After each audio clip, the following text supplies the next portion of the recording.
माननीय सदस्यहरू, राष्ट्रिय सभाको आजको बैठकको कार्यवाही प्रारम्भ हुन्छ। माननीय सदस्यहरू, विशेष समयमा बोल्नको लागि दलीय आधारमा माननीय सदस्यहरूको नाम प्राप्त भएको छ। म माननीय सदस्यहरूलाई बोल्न समय उपलब्ध गराउँछु। माननीय नारायण गाजी श्रेष्ठ, समय 15 मिनट। यसपछि माननीय तारादेवी भट्ट। सम्माननीय अध्यक्ष महोदय, यद्यपि मैले समयको हिसाबले 15 मिनट भनिसकेपछि अर्को एकजना साथीले पनि मान्यज्यूले मलाई समय दिनुभएको छ, त्यसमा ध्यान दिनु नै हुनेछ। सम्माननीय अध्यक्ष महोदय, नेपाली जनताले 7 दशकभन्दा बढी लामो सङ्घर्ष गरेर, बलिदानीपूर्ण सङ्घर्ष गरेर नेपालमा ठुलो ऐतिहासिक राजनीतिक परिवर्तन हासिल गर्यौँ र त्यसलाई हामीले नेपालको संविधानमा नेपाली जनताका प्रतिनिधिहरूले आफ्नो सार्वधिकारको प्रयोग गरेर संस्थागत गर्यौँ र नयाँ संविधान निर्माणको प्रक्रिया पछि संविधान क्रियान्वयनको प्रक्रिया अगाडि बढायौँ। वास्तवमा नेपालका सबै लोकतन्त्रवादी शक्तिहरूको लागि एउटा गर्वको विषय रह्यो कि नेपालमा नेपाली जनताले 6 दशकभन्दा बढी सङ्घर्ष गरेर एउटा नयाँ मोडेलको लोकतन्त्र, परम्परागत संसदीय गणतन्त्र भन्दा उन्नत प्रकारको समाजवाद उन्मुख समावेशी लोकतन्त्र स्थापित गरे। राजनीतिक प्रणालीको हिसाबले सङ्घीय लोकतान्त्रिक गणतन्त्र र सामाजिक सार्थत्वको हिसाबले समाजवाद उन्मुख समावेशी लोकतन्त्र स्थापित गरियो। त्यो सबै लोकतन्त्रवादीहरूको लागि गर्वको विषय हो र नेपाली कम्युनिस्टहरूको लागि भने अझ गर्वका अतिरिक्त ऐतिहासिक अवसर प्राप्त भयो। आफैले निर्माण गरेको संविधान, आफैले जारी गरेको संविधान, त्यो संविधान कार्यान्वयनको प्रक्रिया अन्तर्गत निर्वाचनमा गएपछि नेपाली जनताले यो संविधानको कार्यान्वयन गरेर राजनीतिक उपलब्धिहरूलाई सामाजिक आर्थिक क्षेत्रमा रूपान्तरण गर्ने, सामाजिक न्यायसहितको समृद्ध मुलुक बनाउने, समाजवादको आधार तयार पार्ने र समाजवाद निर्माणको दिशातिर अगाडि बढ्ने जनादेश पनि हामीलाई दियो र वास्तवमा नेपालमा शान्तिपूर्ण प्रतिस्पर्धाबाटै संवैधानिक बाटोबाट नै 21औं शताब्दी अनुरूपको नयाँ मोडेलको समाजवाद निर्माण गर्ने ऐतिहासिक अवसर नेपाली कम्युनिस्टहरूलाई प्राप्त भयो र आजको हाम्रो ऐतिहासिक जिम्मेवारी यही संविधानको कार्यान्वयन गरेर सामाजिक आर्थिक रूपान्तरण गर्ने, समाजवादको आधार तयार पार्ने र समाजवादको दिशातिर अगाडि बढ्ने हो। तर सम्माननीय अध्यक्ष महोदय, त्यही सङ्घर्षको परिणाम स्वरूप आज सम्माननीय अध्यक्षको त्यो सिटमा आसीन हुनुहुन्छ। म आज यहाँ राष्ट्रिय सभाको यो गरिमामय अधिवेशन बैठकमा बोल्ने अवसरबाट युक्त छु र हामी बोलिराखेका छौँ। तर यही 77 साल पुस 5 गते सम्माननीय प्रधानमन्त्री केपी ओलीको नेतृत्वको सरकारले संविधानको ठाडो उल्लङ्घन गरेर नेपालमा संविधानले दिँदै नदिएको अधिकार प्रयोग गरी प्रतिनिधि सभा विघटन गर्ने असंवैधानिक कदम चालियो। यो कदम असंवैधानिक मात्रै होइन, यो अलोकतान्त्रिक हो, यो प्रतिगामी हो र यो स्वेच्छाचारी र निरङ्कुश कदम हो।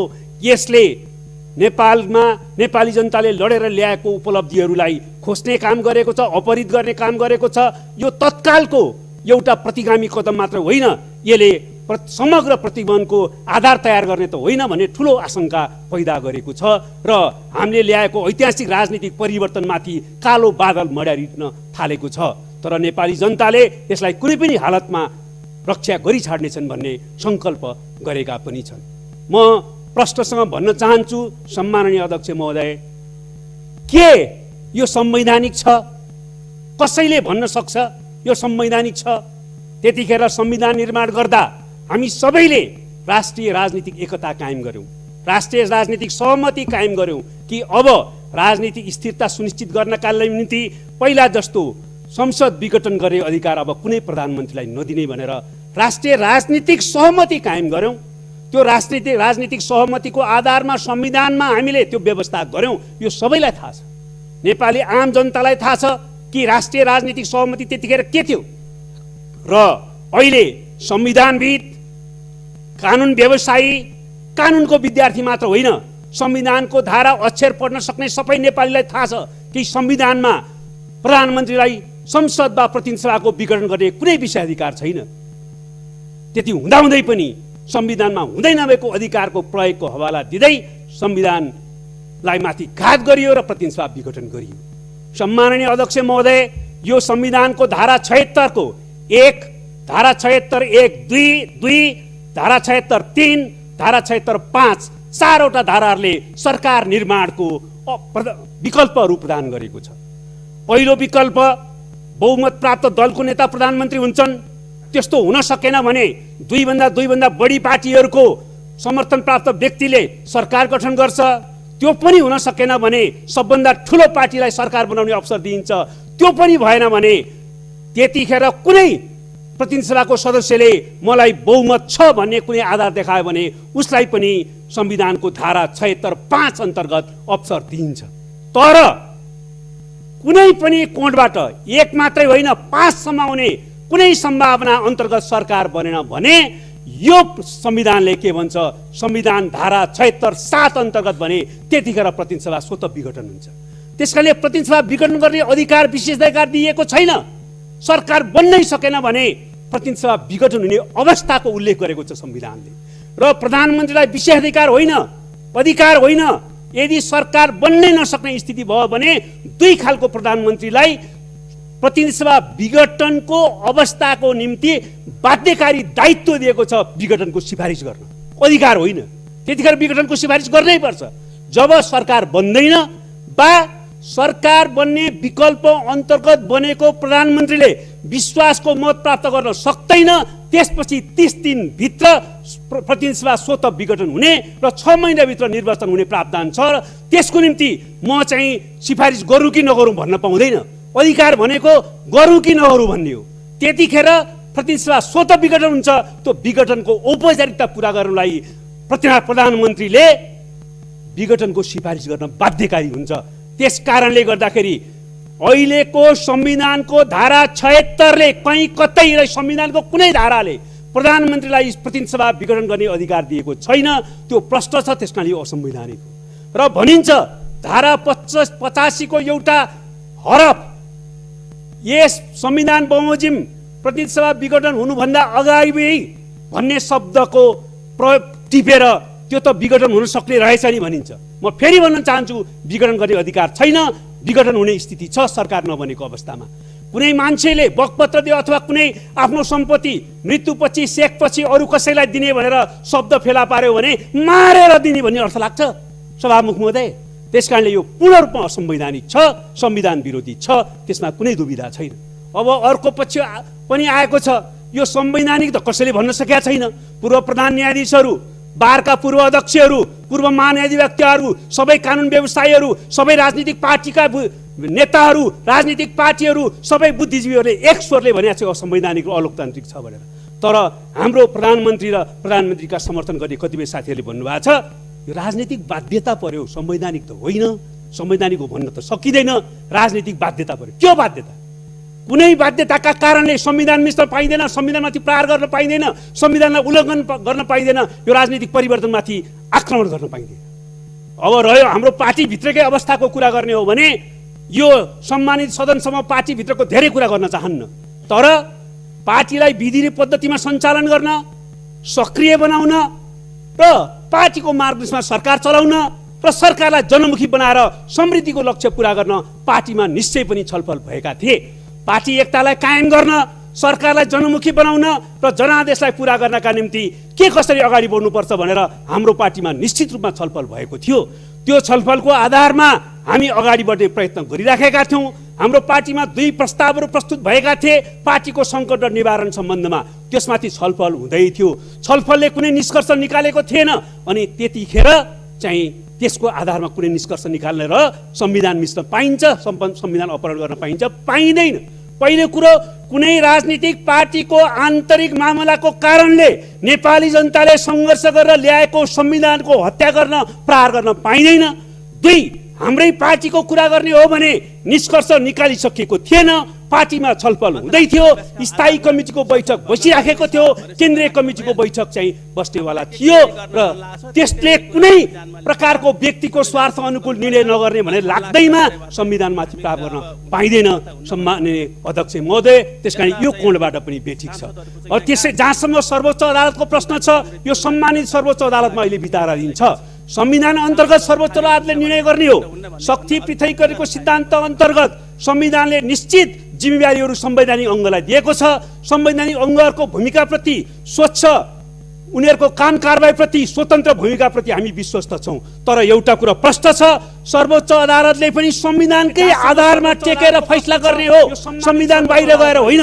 सर्वोच्च अदालतलाई हाम्रो संविधानले संविधान संशोधन गर्ने अधिकार दिएको छैन, संविधान अन्तर्गत फैसला गर्ने मात्रै अधिकार दिएको छ।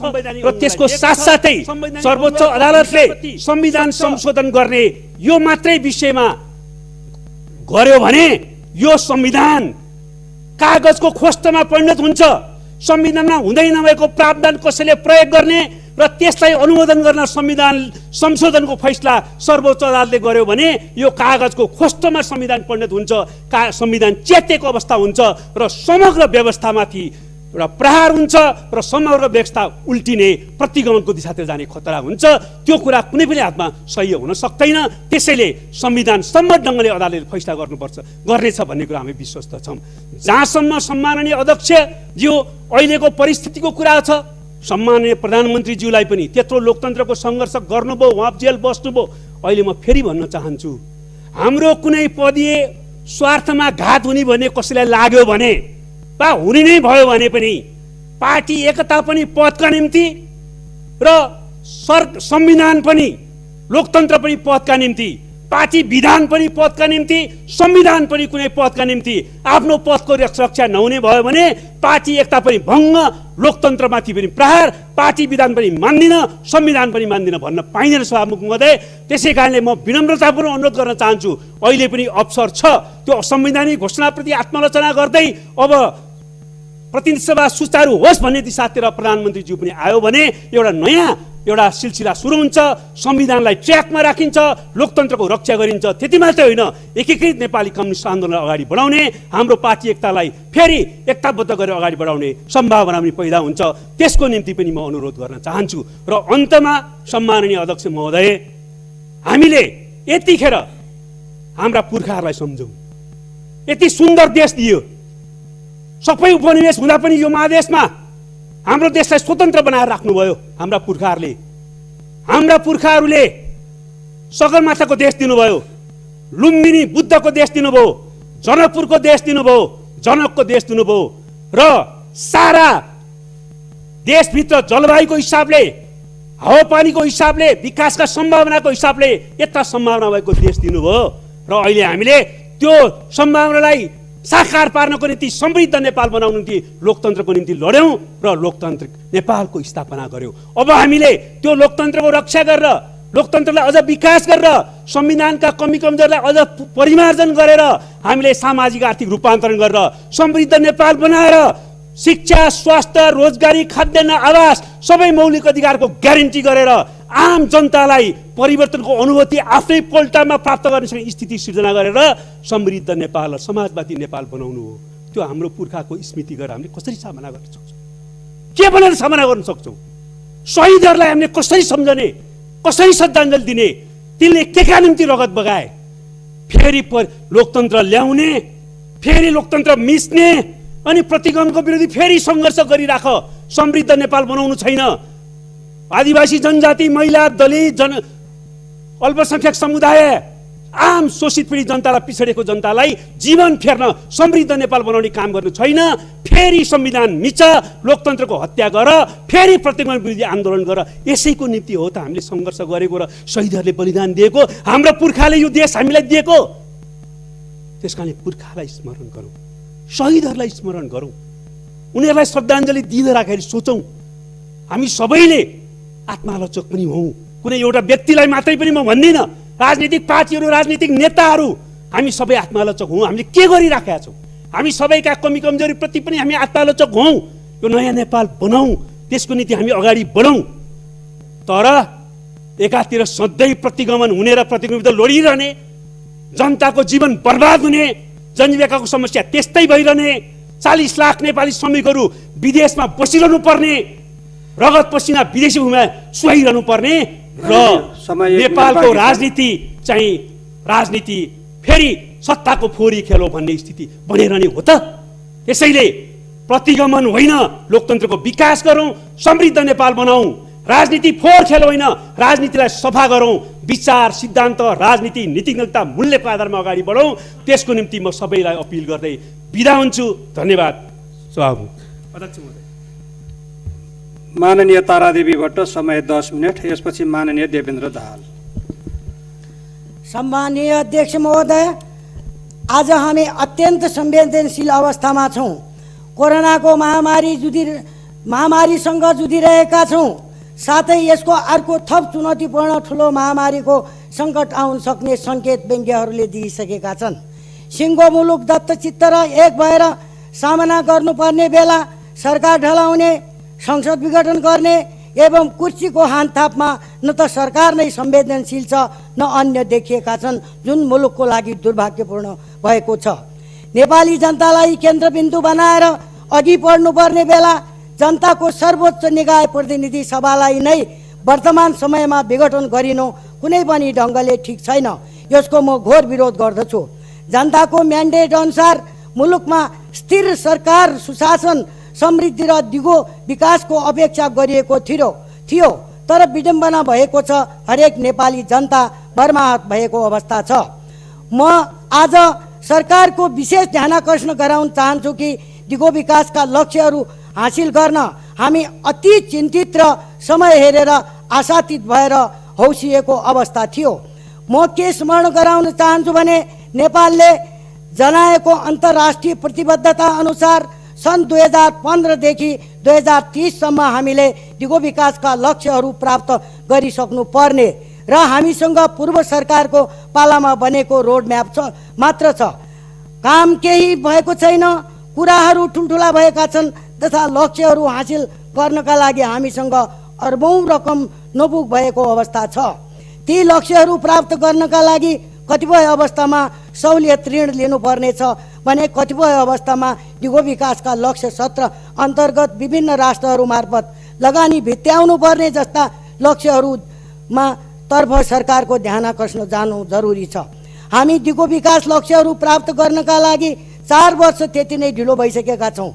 विकास निर्माणका लागि अर्बौं रकम नपुग भएको अवस्थामा निर्वाचनमा अर्बौं खर्च गर्नु खोज्नु कुनै पनि हिसाबले ठिक छैन र म दिगो विकास तथा सुशासन समिति सभापतिको हैसियतले पनि यो कुराको घोर विरोध गर्दछु। सम्माननीय अध्यक्ष महोदय, आज म यस सम्मानित सदनमा मार्फत सरकारको के ध्यानाकर्षण गराउन चाहन्छु भने हामीले झन्डै 200 वर्ष पुरानो व्यवस्था खारेज गरेर 2047 सालको उत्कृष्ट संविधानलाई पनि मान्दैनौँ भनेपछि यो नयाँ संहिताको खाका कोरेका होइनौँ र? यति वर्ष पुरानो व्यवस्थालाई खारिज गरिसकेपछि जनताबाट फ्रेस म्यान्डेट लिएर नयाँ नेपालको खाका कोर्नु र देशको आर्थिक वृद्धि गर्न, सुशासन र दिगो विकास गरी देशलाई समृद्धतर्फ बढाउने भनी पुराना विकृतिहरू हटाई नयाँ र अग्रगामी विकास दिने भनेका होइनौँ र? जनताबाट फ्रेस म्यान्डेट लिएको 3 वर्ष नपुग्दै अर्को फ्रेस म्यान्डेट लिनुपर्ने किन आवश्यकता पर्यो? जनताले झन्डै 2/3 दिएर देशको विकास र समृद्धितर्फ जाऊ भनेको फ्रेस म्यान्डेट होइन र? अहिले नै विभिन्न वैकल्पिक अवस्थाहरू हुँदाहुँदै किन चुनावमा जानुपर्ने? सरकारको पारा, असक्षमता र क्रियाकलापहरू जनताहरूले प्रत्यक्ष रूपमा हेरिरहेका छन् र अझै पनि भन्न चाहन्छु कि अहिलेको विषम परिस्थिति हो। यस्तो अवस्थामा हामीले रोगहरूको व्यवस्थापन र विकासका मुद्दाहरूमा बहस तथा छलफल गर्नुपर्ने बेला चुनाव गर्ने जस्ता कतै नभएको जात्रा हाँडी गाउँमा भनेको उखान चरितार्थ गर्दैछौँ। सम्माननीय अध्यक्ष महोदय, हाम्रो समितिले भर्खरै हाम्रो समितिबाट पास गरेर दिगो विकास लक्ष्य कार्यान्वयन संसदीय निगरानी भन्ने प्रतिवेदन तथा परीक्षण सूची तयार पारेका छौँ, जुन राष्ट्रिय सभा, प्रतिनिधि सभा र 7वटै प्रदेशका सांसदहरूको लागि तयार पारिएको हो। तर विडम्बना, हामीले हाम्रा विकास कार्यान्वयनको अभ्यास गर्नुपर्ने बेला प्रतिनिधि सभा नै भङ्ग किन गरियो? हाम्रो ती विषयहरूमा असल अभ्यास गर्नुपर्ने बेला हाम्रो भूमिका नै हनन भएको मैले महसुस गरेकी छु। हामीले सार गर्भित विषयहरूमा नीति संवाद कार्यक्रमको राष्ट्रिय सभाबाटै आयोजना र सुरुवात गरेर प्रतिनिधि सभाका सांसदहरू र प्रदेश सभाका मा पनि यो विषय समेट्नुपर्छ भन्ने सुझावहरू प्राप्त भएका थिए, ती अधुरा रहने देखिए। अब प्रदेश र स्थानीय तहहरू पनि भङ्ग गरिने कुरा समाचारमा आइरहेका छन्। सामान्य अध्यक्ष महोदय, हामी कतातिर गइरहेका छौँ? हाम्रा क्रियाकलापले व्यवस्थापन नै धरापमा पर्ने त होइन। यो डराउनु पर्ने अवस्था आएको छ। सरकारलाई के स्मरण गराउन चाहन्छु यो सम्मानित सदन मार्फत भने नेपालको नयाँ संविधानको प्रस्तावनामा नै मुलुकको मूल कानुन संविधानलाई मानेको छ र त्यसको प्रस्तावनामा नै सार्वभौम सत्ता जनतामा निहित रहेछ भनिएको छ। त्यसैले जनताले पुराना विकृतिहरूबाट आर्जित भएर 5 वर्ष नेकपाको सरकारलाई फ्रेस म्यान्डेट दिएकै हो। यहाँ प्रश्न के खडा भएको छ भने आफ्ना सहयात्री मित्रहरू र आफ्नै पार्टीभित्र समन्वय गर्न नसक्नेले देश र विदेशमा कसरी कूटनीति कायम गरेका होलान्? कतै हाम्रो देशलाई उचाइ र साँक खसेको त होइन? आफ्नै परिवार मिलाउन नसक्नेले सिङ्गो देश कसरी हाँक्न सक्ला? काम नगरी खोक्रो नाराले देश बन्ने हो र? हामी हाम्रो महत्त्वपूर्ण समय कसरी खेर फालिरहेका छौँ? कसलाई हेक्का छ? प्रतिनिधि सभा विघटन गरिएको छ, जुन जनताको मर्म विपरीत त छँदैछ, तर यो अहिले सर्वोच्च अदालतमा विचाराधीन भएकोले हामीलाई कुर्नुपर्ने भएको छ र मलाई विश्वास छ मूल कानुन संविधान र जनताको सर्वोच्चतालाई ध्यानमा राखेर अदालतले निर्णय नै गर्नेछ। सम्मान्य अध्यक्ष महोदय, यस्तो विषम परिस्थितिमा मेरै गोरुको 12 टक्का भन्ने हुँदैन। अन्य कुराहरू पनि विचार गर्नुपर्छ। बाढी पीडित, पहिरो पीडित अहिले पनि पालमुनि छन्, उनीहरूको व्यवस्था भएको छैन। वृद्ध नागरिक त बच्चाहरूले ज्यान गुमाइ नै रहेका छन्। सुत्केरीहरूको बिजोग छ। गरिबहरू भोकले छटपटाइरहेका छन् र प्रधानमन्त्रीज्यू भन्नुहुन्थ्यो भोकले अब कोही मर्नेवाला छैन, भोको कोही हुँदैन भन्ने उक्ति कहाँ गयो? सम्मान्य अध्यक्ष महोदय, अहिले पनि हामी अल्पविकसित राष्ट्रकै सूचीमा छौँ र सन् 2022 सम्ममा हामी माथि जाने कुरा अवस्था देखिँदैन। देश गरिबीको रेखामुनि गएको बेला रेल र पानी जहाजको हाम्रो जस्तो मुलुकमा के काम र ठुला भ्युटावरले भोको पेट भरिने हो र? निर्मला काण्ड, बझाङको काण्ड, देशभरि भएका त्यस्तै प्रकृतिका काण्डहरूको केही नभएको कुरा जनताहरूले अब सोध्ने बेला आइसकेको छ। दिनानुदिन बालिका र महिलामाथि हुने यौन दुर्व्यवहार, यौन हिंसा, हत्या जस्ता केसहरू बढेको बढै छन्। यदि चुनाव भयो भने यो प्रश्न जनताले पहिले सोध्नेछन्। किसानहरूलाई झुक्क्याउने काम भएको छ। एकातिर उत्पादन दोब्बर बनाउने भनेको छ, अर्कोतर्फ समयमा मल बिउ बिजन नपाइने, बिउ दिए भने नक्कली बिउ दिने। कथम कदाचित कति गरेर पनि किसानले उत्पादित वस्तुको मूल्य नपाउने, मूल्य सरकारले नतोक्ने, त न्यायको लागि मूल्य माग गर्दा ज्यान गुमाउनु पर्ने अवस्था। यसको म घोर विरोध तथा भर्त्सना गर्दछु। म सम्मान्य अध्यक्ष महोदय, भोलि देशका कर्णाधारका बारेमा यो सरकारले केही सोचेको छ? कति भयो पठन पाठन बन्द भएको? सरकार कुम्भकर्ण चाहिँ किन सुतेको छ? शिक्षा क्षेत्रमा कति लगानी डुब्यो? कतिले डिप्रेसनमा गएर ज्यान गुमाउनु पर्ने अवस्था छ। म प्रश्न गर्न चाहन्छु, देश र जनताको लागि काम नगर्ने सरकार त्यो कसको सरकार हो? गुणस्तरीयताको कुरा परै छोडौँ, के हो जसले जे गरे पनि हुने अवस्था छ? सुशासनको अवस्था कहाँ छ? अर्कोतर्फ अहिले देश कोभिड-19ले गर्दा आक्रान्त छ। दिनदिनै कोरोना सङ्क्रमितहरू बढिरहेका छन् र सरकार यसको नियन्त्रण गर्न असफल जस्तो देखिन लागेको अवस्था छ। अब यो कुरा सामान्य देखिन लागेको छ, तर स्थिति झन विकराल हुँदैछ। हामीले यसअघि पनि सरकारलाई व्यवस्थापनमा निकै ध्यान दिन र सांसद कोष कोभिड-19 को रोकथाममा लगाउँ भनेर सुझाव दिएकै थियौँ। तर हटाउने त कुरै छाडौँ, तर बजेट बाँड्ने शैलीमा घुमाउरो पारामा ल्याइयो। ती सबै अल्पत्र छन्। अब त झनै के हुने हो अन्यल भयो। सरकारले कोभिड नियन्त्रण र उपचारका लागि व्यवस्था गरेका अस्पतालको पनि भद्रगोल अवस्था छ। राम्रा क्षमतावान डाक्टरहरू राजनीतिको शिकार भइरहेका छन्। सम्माननीय अध्यक्ष महोदय, अन्तमा म के भन्न चाहन्छु भने हामीले केन्द्रबिन्दु जनतालाई बनाउनु पर्ने हो, तर अहिलेको संविधान अनुसार सरकार हिँडेको देखिँदैन। संविधानमा व्यवस्थापिका, कार्यपालिका, न्यायपालिकाको स्पष्ट अवधारणा छ। त्यसैले यहाँ कार्यपालिका, व्यवस्थापिका र न्यायपालिकाका भन्दा माथि हुन सक्दैन। यिनीहरूले आफ्नो भूमिका आफ्नै हुन्छ। कार्यपालिका व्यवस्थापिकाबाट जन्मेको हो, तर यहाँ उल्टै भइरहेको छ। यो छिटोभन्दा छिटो सल्टियोस्, मुलुक सही दिशातर्फ जानु पर्छ भन्ने माग, मेरो भनाइ यही टुङ्ग्याउँछु। धन्यवाद। जय नेपाल।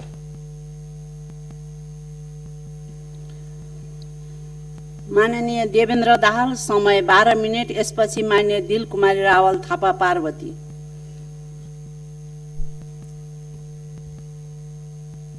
सम्माननीय अध्यक्षज्यू, आज हामी यो हिउँदे सेसन आफ्ना भनाइहरू राखिरहेका छौँ। यो सेसनको सुरुवातमा हाम्रो दलको नेताले भन्नुभएको थियो बडो दुखित भएर म यहाँ उपस्थित भएको छु भनेर। म पनि आज धेरै दुखित अवस्थामा यहाँ उपस्थित भएको छु। एक किसिमको हिंताबोध पनि भएको छ, किनभने यति बेला नेपालको कम्युनिस्ट आन्दोलन ओह्रालो लागेको छ। हिजोका हाम्रा प्रतिपक्ष अर्थात् अहिलेकै पनि प्रतिपक्ष साथीहरू रमितै बनिराख्नु भएको छ। एक किसिम अझै उहाँहरू त मनोरञ्जन गरिरहनु भएको छ जस्तो लाग्छ, किनभने प्रतिपक्षलाई पनि उछिनेर सत्तापक्षकै साथीहरू यो सरकारको विरुद्धमा उत्रनु भएको छ। गाली गलोज त छँदैछ। कसैले खाटको कुरा गरेका छन्, कसैले सोफाको कुरा गरेका छन्। मलाई कठैभरि भन्न मात्र मन लाग्छ गाली गलोजको यो कस्तो संस्कृति भनेर। यति बेला सडकमा निकै रमाइला दृश्यहरू देखेका छन्। त्यसैको प्रतिबिम्ब नै यो सदनमा पनि देखिएको छ। यो सत्ता को सत्तापक्ष हो, को प्रतिपक्ष छुट्याउन नसकिने अवस्था सिर्जना भएको छ। त्यसैले हामी यति बेला, म त यहाँ भनिरहेको छु, यो भनेको एक किसिम संसदीय इतिहासमा नयाँ अभ्यास हामी गरिरहेका छौँ। सामान्य अध्यक्षज्यू, मैले यो सदनमा आज एक दुईवटा कुरा मात्रै उठाउँछु, मैले केही नबुझेका कुराहरू। हाम्रो देशमा प्रतिनिधि सभा विघटन भएर नयाँ निर्वाचनको घोषणा भएको छ। त्यसले हाम्रा प्रतिपक्षी साथीहरूको लागि त एकदमै राम्रो हुनुपर्ने होइन र? उहाँहरूलाई त अझै अनुकूल अवस्था होइन र? हिजो जनताहरूबाट अत्यन्त सानो सङ्ख्यामा निर्वाचित भएको अवस्थामा अब जनताको बिचमा छिटोभन्दा छिटो जान पाइने भयो। कम्युनिस्टहरूले पुरा समय सरकार सञ्चालन गर्न सकेनन्। अब हामीलाई मत दिनुहोस् भनेर जनताका बिचमा जान पाउने सुनौलो अवसर होइन र? प्रमुख प्रतिपक्ष लगायत सबै प्रतिपक्षी साथीहरूले जनतामा जान किन खुट्टा कमाइरहनु भएको छ, मैले यो बुझ्न सकिरहेको छैन। किनभने यसमा प्रतिपक्ष साथीहरू, त्यसमा खास गरी नेपाली काङ्ग्रेसले जनताहरूलाई केही जवाब दिनुपर्ने हुनसक्छ। किनभने तपाईँहरू पनि नचिनेको विष्ट त होइन होला भनेर जनताले सोध्छन्। तपाईँहरूले पनि आफ्नो छँदाखाँदाको बहुमतको सरकारलाई विघटन गरेर प्रतिनिधि सभा, सरकारलाई विघटन गर्दै प्रतिनिधि सभा पनि विघटन गरेको होइन र? यो प्रश्न सोध्नेछन्। साथीहरूले भ्रष्टाचारको कुराहरू धेरै गर्नुहुन्छ, हाम्रा प्रतिपक्षका साथीहरूले। र मैले चाहिँ यसो हेर्दाखेरि, यसो इतिहास हेर्दा अकुत भ्रष्टाचार गरी अख्तियारको फन्दामा परि मुद्दा लागेर जेल बस्नेमा काङ्ग्रेसका नेता बाहेक अरू म देख्दिनँ, नेतृत्व तमा रहेका। अर्को कुरा, सत्तापक्षकै एउटा हिस्सा यो प्रतिनिधि सभा विघटन गरी नयाँ निर्वाचन गर्ने प्रधानमन्त्रीको यो कदम प्रतिगामी भयो भनेर सडकमा विरोधका कार्यक्रम गरिरहनु भएको छ। एक प्रकार पार्टीका अनधिकृत बैठक बसेर कसैलाई निकाल्ने वा राख्ने जस्ता नाटकीय गतिविधिहरू गरिरहनु भएको छ। उहाँहरूलाई पनि हिजो केपी ओलीको नेतृत्वमा देशव्यापी चुनावी अभियान सञ्चालन भयो, अपार जनसमर्थन प्राप्त भयो। अब आफ्नो नेतृत्वमा त्यस्तो जनलहर ल्याउने अवसर होइन र यो चुनाव। उहाँहरू पनि चुनावदेखि किन खुट्टा कमाइरहनु भएको छ र त्यही पुरानो जोड घटाउमा लागि त्यसैबाट प्रधानमन्त्री बन्ने अभ्यासमा लागिरहनु भएको छ। ठिकै हो, मलाई लाग्छ जनतामा जान डराएर नै होला 2 वर्ष भए पनि सजिलो बाटोबाट सत्ता सञ्चालन गर्न सकिन्छ कि भनेर उहाँहरू लागिरहेको जस्तो देख्छु। दोस्रो कुरा, उहाँहरूलाई पनि जनताले यी प्रश्नहरू अवश्य नै सोध्नेछन्। छँदाखाँदाको झन्डै 2/3 आफ्नै सरकारलाई अविश्वासको प्रस्ताव राखेर सरकार ढाल्ने तपाईँहरू नै होइन र? अनि अघिल्लो केपी ओलीको नेतृत्वको वामपन्थी सरकार, योभन्दा अघिल्लो वामपन्थी सरकार ढालेर काङ्ग्रेससँग गठबन्धन गर्ने तपाईँहरू नै होइन र? यो प्रश्न जनताले त अवश्य नै गर्लान्। त्यसकारण यो दुईटा शक्तिहरू चुनावबाट डराइरहेको जस्तो लाग्छ मलाई। यसो हेर्छु, यति बेला कतिपय बुद्धिजीवीहरू, कानुनविदहरू, नागरिक समाजका अगुवा भन्ने साथीहरू प्रधानमन्त्रीले प्रतिनिधि सभा विघटन गरी ताजा जनादेश लिने कुरा गर्दा प्रतिगमन भयो भनेर कोकोलो मचाइरहेको अवस्था छ। यो कुरा सडकदेखि सदनसम्म, अदालतसम्म पनि देख्न सकिन्छ।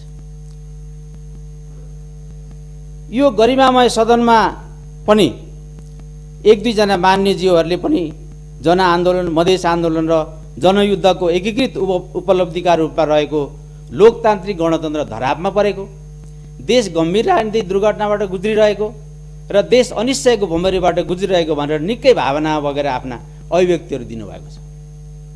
अझै अगाडि बढेर देश रेस्क्यु हुन्छ कि हुँदैन भनेर जनतालाई त्रसित बनाउन खोज्नु भएको छ। प्रधानमन्त्रीले प्रतिनिधि सभा विघटन गर्न पाउने कि नपाउने, यो व्याख्याको विषय अदालतको विषय हो। यो सम्मानित सभामा अदालतले व्याख्या गर्ने विषय म यहाँ प्रवेश गर्न त्यति बान्छनी ठान्दिनँ। तर म यो ढुक्क छु र भन्न सक्छु, र म एउटा कुरामा हाम्रा आदरणीय उपाध्यक्ष, पार्टीका उपाध्यक्ष वामदेव गौतमको लाइनसँग सहमत छु। त्यो के हो भने, यो संवैधानिक अदालतमा गइसकेपछि, इजलासमा गइसकेपछि यो आफै संवैधानिक भयो भन्ने उहाँको कुरासँग म सहमत छु। र त अर्को कुरामा म के ढुक्क छु भने, ढुक्कसँग भन्न सक्छु भने, यो प्रतिगमन चाहिँ होइन। अध्यक्ष महोदय, के यो कदम राजा ज्ञानेन्द्रले 59 मा राज्य शक्ति आफैमा केन्द्रित गरेर सबै राजनीतिक गतिविधिलाई प्रतिबन्ध गरेको अवस्था हो र? 3-4 महिनापछि चुनाव गर्ने भनेको छ। सबैले यो निर्वाचनमा भाग लिन पाउने अवस्था छ। नागरिक अधिकारहरू कतै पनि खुर्सिएका छैनन्। यसो सडकमा लागेका केही घिनलाग्दा नाराहरू पनि यसो हेरौँ न। राष्ट्रपतिका विरुद्धमा उठाइएका नाराहरू यो सदनमा ध्यानाकर्षण भइसकेको छ। यो स्तर कहाँ पुगेको छ? यो बरु यो अराजकता सिर्जना भएको छ, प्रतिगमन होइन।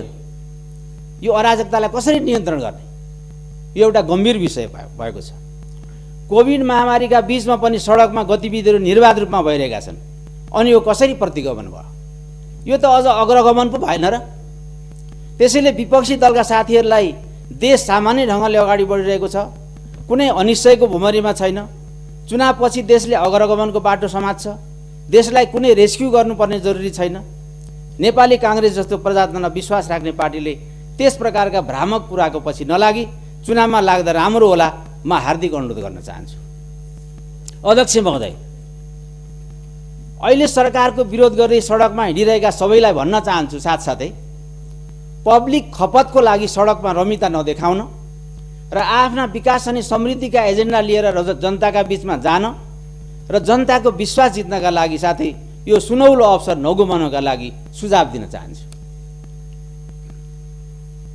केपी ओली नेतृत्वको नेपाल कम्युनिस्ट पार्टीको सरकारले केही गरेन।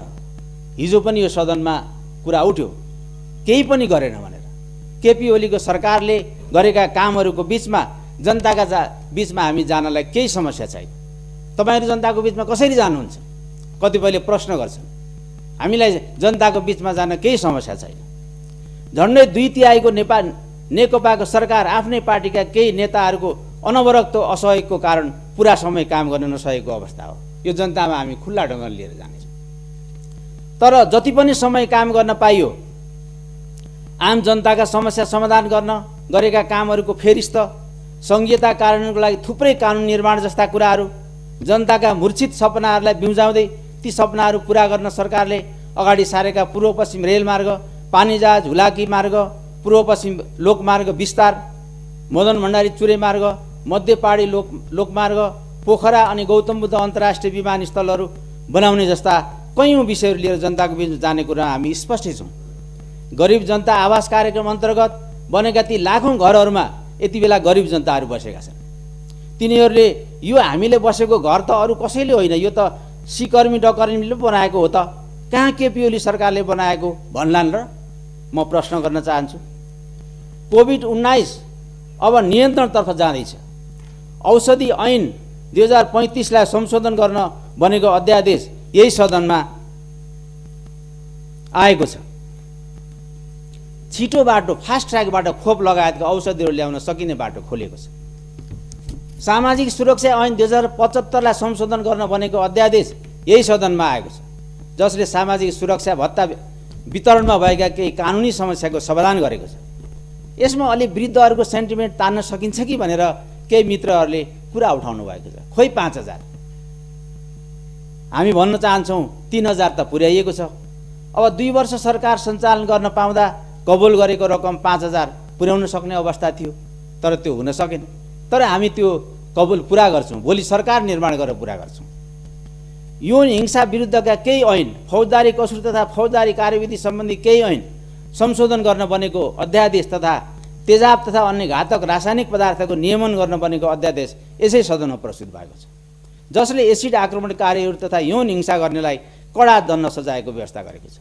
यसकारण सम्माननीय अध्यक्ष महोदय, म भन्न चाहन्छु, यी सबै फेरि पनि भन्न चाहन्छु, म पब्लिक खपतका लागि कयौँ नाराहरू लगाए पनि चुनावभन्दा विकल्प अर्को छैन। त्यसकारण निर्वाचनमा हामी जाउँ र निर्वाचनले जे फैसला गर्छ त्यो फैसलालाई आत्मसात गरौँ। यो कुनै प्रतिगमन पनि भएको छैन र देश सामान्य ढङ्गले अगाडि बढिरहेको छ र धेरै कुराहरू छन् जुन कुराहरू यहाँ अहिले बताउन सकिँदैन छोटो समयमा। त्यसले गर्दा देशको समृद्धिको लागि, सुखी नेपाली समृद्ध नेपालको लागि सरकारले गरेका कामहरूलाई अगाडि लिएर जानुपर्छ र कम्युनिस्ट पार्टीले, कमरेड केपी ओलीको नेतृत्वमा रहेको नेपाल कम्युनिस्ट पार्टीले भोलि फेरि पनि अत्याधिक बहुमत ल्याएर सरकार निर्माण गर्न सक्छ। त्यसकारण हामीले यी सबै कुराहरूलाई मध्यनजर राख्दै जुन निर्वाचनको माहौल तयार पार्ने कुरा हो, सबै राजनीतिक दलले, नेपाली काङ्ग्रेस लगायतका सबै दलहरूलाई यसमा हुम्मिनका लागि र अनावश्यक सडक आन्दोलन गरेर कोभिडको महामारीको बिचमा विभिन्न आन्दोलन मार्फत फेरि पनि रोग वृद्धि गर्नका लागि भूमिका निर्वाह नगर्नुहोस्, यही आग्रह गर्दै म आफ्नो भनाइ अन्त्य गर्न चाहन्छु। हस्त, धन्यवाद। माननीय दिल कुमारी रावल थापा पार्वती, समय 10 मिनेट। यसपछि माननीय रमेश जङ रायमाझी।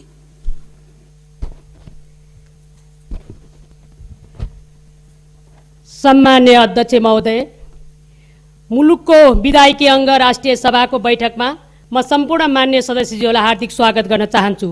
सर्वप्रथम विभिन्न समयको राजनीतिक सङ्घर्ष, आन्दोलन, न्यायपूर्ण सामाजिक परिवर्तनको आन्दोलनमा शहादत प्राप्त गर्नुहुने ती महान शहीदहरूप्रति उच्च सम्मान गर्न चाहन्छु, स्मरण गर्न चाहन्छु।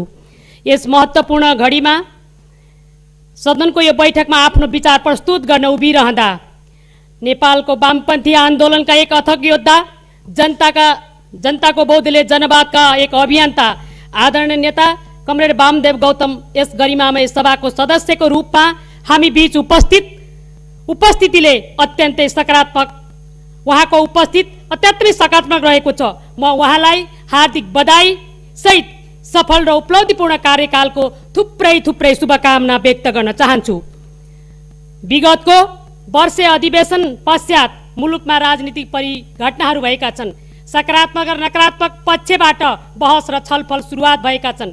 सरकारले हाम्रा आधारभूत प्रजातान्त्रिक मूल्य मान्यता अनुरूप खुला समाज, खुला अर्थव्यवस्था, राजनीतिक स्वतन्त्रता, कानुनी शासन, मानव अधिकार, नागरिक स्वतन्त्रता, संवैधानिक सर्वोच्चतालाई सिरोपर गरी अगाडि बढिरहेको अवस्था छ।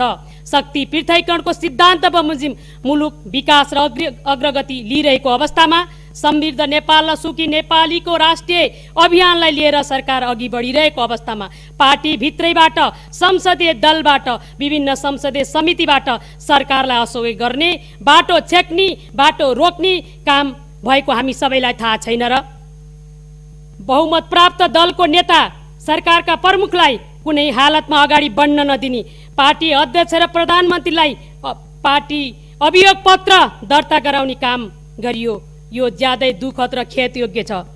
सम्माननीय प्रधानमन्त्रीले देशको शिर ठाडो पारिएको बेला भूपरिवेष्टित मुलुकले वर्षौं झेल्नु परेको नाकाबन्दीलाई भू जडित बनाउने नेतृत्व, गुमेको नेपाली भूमिलाई फिर्ता ल्याउने निर्णय गरी अगाडि बढिरहेको बेला जनताका मूर्छित सपनालाई जीवित बनाउन विकास र समृद्धिको भिजनलाई दृष्टिकोण दिइरहेको बेला अविकास पछौटेपनाबाट मुलुकलाई जलमार्ग, हवाई मार्ग, रेल मार्ग, सुरुङ मार्गमा अगाडि बढाइरहेको बेला रुगा लाग्दा, ज्वरो आउँदा उपचारका निम्ति दिल्ली, बैंकक, अमेरिका पुग्ने नेपाली नेताहरूको प्रवृत्तिलाई चुनौती दिँदै आफ्नै देशको स्वास्थ्य जनशक्ति उपचार पद्धतिमा विश्वास गरेर जटिलभन्दा जटिल रोगको उपचार नेपालमै सम्भव छ भन्ने महत्त्वपूर्ण सन्देश दिने वर्तमान प्रधानमन्त्री केपी ओलीका विरुद्ध जुन खालका षड्यन्त्रहरू भएको छ, यो कहाँबाट, कसबाट, कोद्वारा सञ्चालित छ, सडकमा नेताहरूका भनाइ व्यवहारबाट स्पष्ट छ, छ्याङ्गै छ, मैले बताइरहनु पर्दैन। सम्माननीय अध्यक्ष महोदय, हाम्रो संविधानले शक्ति सन्तुलन, शक्ति पृथकीकरणको स्पष्ट व्यवस्था गरेको छ। निर्वाचित बहुमत नेतृत्व गर्ने सरकारले जनताबाट निर्वाचित सरकारको जनतामा जाने कुरा प्रजातन्त्र, लोकतन्त्रको आदर्श हो, मान्यता हो, आधारभूत सिद्धान्तभित्र पर्छ। लोकतन्त्र, गणतन्त्रमा शक्तिशाली जनता हुन्, जनमत हुन् भन्ने कुरा हेक्का राख्न जरुरी छ। जहाँसम्म प्रतिसभा विघटनको सन्दर्भ छ, यो सर्वोच्च अदालतमा संवैधानिक इजलासको विषय बनेको छ। अदालतको फैसला कुर्नु पर्ला नि, मान्नु पर्ला नि, अनि किन सडकमा रुवाबासी?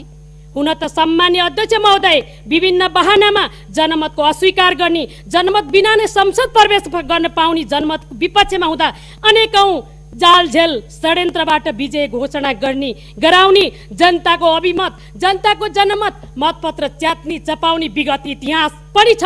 याद होस्, हेक्का होस्, अब गलत इतिहास दोहोरिने छैन, दोहोर्याउन दिइने छैन। जनताको घरमा जाने कुरा, जनताको बीचमा जाने कुरा प्रजातन्त्रको मूल्य, मान्यता र आदेश हो। सडकमा भन्दा जनताको बीचमा जानु नै हितकर होला। समता पुनर्स्थापनको लागि रुवाबासी गर्नुभन्दा जनताको बीचमा गएर जनताले उठाएका प्रश्न, सोधेका जिज्ञासा, चासो सरकारको जवाब दिएर भोट माग्नु नै उचित होला। अनि जनताबाट निर्वाचित भएर प्रधानमन्त्री बन्ने इच्छा पुरा गर्दा ठिक होला नि। आँट गर्नुहोस्, हिम्मत गर्नुहोस्, चुनाव जित्नुहोस्, प्रधानमन्त्री बनेर देखाउनुहोस्। आदरणीय नेताहरूलाई मेरो अनुरोध छ, कुण्ठा, आग्रह, पूर्वाग्रह, लोभ, लालसा, संस्कृति विचलनबाट माथि उठ्ने प्रयत्न गर्नुहोस्, प्रयास गर्नुहोस्, नत्र राम राम मात्र भन्न सकिन्छ। नेता कमरेडहरू, संघीयता भर्खर बामे सर्दैछ, अगाडि बढ्दैछ। बढिरहेको अवस्थामा कोभिड-19ले संसार नै आक्रान्त पारिरहेको बेला, औषधि उपचार र खोपको तीव्र प्रतिरक्षा गरिरहेको अवस्थामा सरकार विरुद्धमा जुन खालको षड्यन्त्र गरियो, त्यसको विकल्प प्रधानमन्त्रीज्यूले जनताको बीचमा जानुको विकल्प थिएन। उहाँले यो कदमलाई म स्वागत गर्छु। जनताको बीचमा गएर आफ्ना कुरा राख्ने कुराको म समर्थन गर्छु। एउटा सभ्य आदर्श समाजभित्र रहेर, आदर्शताभित्र र पार्टीभित्र, अन्तर्पार्टी बीचमा, नागरिक समाज बीचमा छलफल, बहस, वाद विवाद, प्रतिवाद गर्नु एउटा सामान्य प्रचलन हो, संस्कृति, मूल्य, मान्यता हो। तर आज हाम्रा सामु तीन-तीनजना पूर्व प्रधानमन्त्री भइसक्नुभएका, पटक उप प्रधानमन्त्री भइसक्नुभएका, मन्त्री भइसक्नुभएका आदरणीय नेताहरूले नेतृत्व गर्नुभएको समूहले आयोजना गरेका सभा, सडकमा लागेका नारा र जुलुसले सुन्दा आज स्वाभिमानी नेपालीहरू, देशभक्ति नेपालीहरूको शिर निहुरिएको छ, दुखित बनाएको छ। सम्मान्य अध्यक्ष महोदय, एउटा सार्वभौम सम्मानित संस्था, राष्ट्रपति जस्तो गरिमामय पद, जो जननेता मदन भण्डारीको जीवन सङ्गिनी, जो आफ्नै कम्युनिस्ट आन्दोलन र महिला मुक्ति आन्दोलनको नेतृत्व गर्नुभयो, राज्यका सबै निकायमा कम्तीमा 33% महिला सहभागिताको नेतृत्व गरी अन्तरिम व्यवस्थापिका संसदबाट सङ्कल्प पास गर्ने नेतृत्व लिनुभयो। तिनै नेतृत्व राजनीतिक, सामाजिक समानता र महिला मुक्ति आन्दोलनको अथक योद्धा विरुद्धमा यस्तो अपमान, यत्रो धावा, उहाँको अस्मिता, उहाँको सतीत्वमाथि प्रहार, यो भन्दा घृणित यो कार्य के हुन सक्छ? सम्मान्य अध्यक्ष महोदय, आदरणीय नेतागणहरू, तपाईहरूको छोरी छैन, तपाईहरूको बुहारी छैन, तपाईहरूको श्रीमती हुनुहुन्न, उहाँहरूको व्यक्तिगत सामाजिक जीवन छैन, उहाँहरूको आफ्नो अधिकार र अस्तित्व छैन। यो तपाईँहरूको सांस्कृतिक विचलनको पराकाष्ठ हो भनी मलाई लाग्छ अध्यक्ष महोदय। मुलुकमा नयाँ युवा पुस्तालाई सिङ्गो देश र समाजलाई कता डोर्याउँदै हुनुहुन्छ, कस्तो संस्कार सिकाउँदै हुनुहुन्छ, कस्तो संस्कृति सिकाउँदै हुनुहुन्छ। खै त नैतिकता, खै त इमान, राजनीति एजेन्डा सकिएकै हो त छैन। अब हामीसँग राजनीति बहस र एजेन्डा, अब हामी व्यक्तिगत आरोप, मान्छेको नैतिकता र इमानदारको माथि प्रश्न, यही हो हाम्रो संस्कार र संस्कृति। आदरणीय नेता कमरेडहरू, म प्रश्न गर्न चाहन्छु, आफूहरूसँगै राजनीति आन्दोलनको सहयोद्धा, मुलुकको सर्वोच्च निकायमा रहेको सम्मानित राष्ट्रपति प्रति जुन अपमान भएको छ यो क्षमायोग्य छैन। यो सरकारसँग म माग गर्न चाहन्छु, दोषीलाई कडाभन्दा कडाईको माग गर्न चाहन्छु। आज हामीले सामाजिक सञ्जालमा देखिरहेका छौँ, यो देशको सर्वोच्च निकायमा रहनुभएका सम्मानित राष्ट्रपतिका तस्बिरहरू दुरुपयोग गरिएका छन्, सम्मान्य प्रधानमन्त्रीका तस्बिरहरू दुरुपयोग गरिएका छन्। म नेपाल सरकारसँग अध्यक्षज्यू मार्फत जोरदार माग गर्न चाहन्छु, यस्ता अपराधपूर्ण कार्यमा संलग्न जो कहिल्यै कारबाहीको दायरामा ल्याएर कडाभन्दा कडा कारबाही गरेर वर्तमानमा देखेको अराजकता, उच्छृङ्खलता, अपराधको पराकाष्ठलाई नियन्त्रण गर्नलाई म सरकारसँग माग गर्न चाहन्छु। तपाईँहरूसँगै 50औं वर्ष राजनीतिक जीवनको उपलब्धि आज सांस्कृतिक विचलनमा टुङ्गिँदैछ। राजनीतिक एजेन्डा, वाद विवाद, प्रतिवाद गर्न तयार नभएर आज व्यक्तिगत चरित्र हत्यामा उभिनु भएको छ। म आग्रह गर्न चाहन्छु, नेतालाई आउनुहोस्, छलफल गरौँ, बहस गरौँ। अहिले प्रतिसभा विघटनको विषय भोलि सर्वोच्च अदालतले संवैधानिक इजलासले एउटा निर्णय गर्छ, अदालतको निर्णयलाई मान्नु पर्ला, स्वीकार्नु पर्ला नि।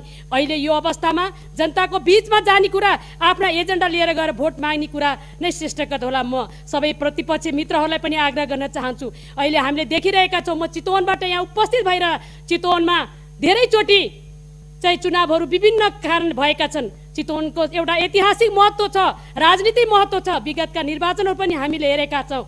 अब प्रतिपक्षी साथीहरूले पनि आफूले वर्षौँ धेरै पटक आफ्नो चिन्हमा भोट हाल्न नपाएका जनता पनि चितवनमा छन्। आफ्नो चिन्हमा भोट हाल्ने वातावरणको लागि पनि तपाईँहरू चुनावमा जानुहुनेछ भन्ने मलाई विश्वास छ। म सबै पार्टीलाई भन्न चाहन्छु, आफ्नो एजेन्डा लिएर जनताको बिचमा जाउँ, आँट गरौँ, साहस गरौँ, हिम्मत गरौँ, जनताले सोधेका एक एक प्रश्नको जवाब दिउँ। जवाब दिन हामी तयार भएर जनताको विश्वास गरेर चुनाव जितेर फेरि आएर प्रतिसभामा बहस छलफल गर्ने त्यो हिम्मत र आँट लिएर फेरि म त्यहाँ जानका निम्ति सबैलाई आग्रह अनुरोध गर्दै, जुन खालका सडकमा लागेका नाराहरू छन्, जुन खालका विचारहरू एउटा व्यक्तिमाथि, एउटा संस्थामाथि प्रहार भएका छन्, यो सांस्कृतिक विचलनको पराकाष्ठ हो। योभन्दा पर हामी जान सक्दैनौँ। यो निष्कृष्टता कार्य हो। यसको म जति निन्दा गरे पनि, जति भर्त्सना गरे पनि यो कमी हुन्छ। त्यसैले फेरि पनि म अन्त्यमा सरकारसँग जोरदार माग गर्न चाहन्छु, यो कार्यको लागि संलग्न सबै निकायसँग सरकारले कारबाहीको दायरामा ल्याउनको लागि तत्काल पहल गरोस्। सिङ्गो नेपाली महिला, सिङ्गो देशभक्त नेपाली जनतालाई यसको प्रत्याभूति हुने हिसाबले अगाडि बढ्नका निम्ति आग्रह गर्दै अनुरोध बिदा हुन्छु। धन्यवाद, नमस्कार।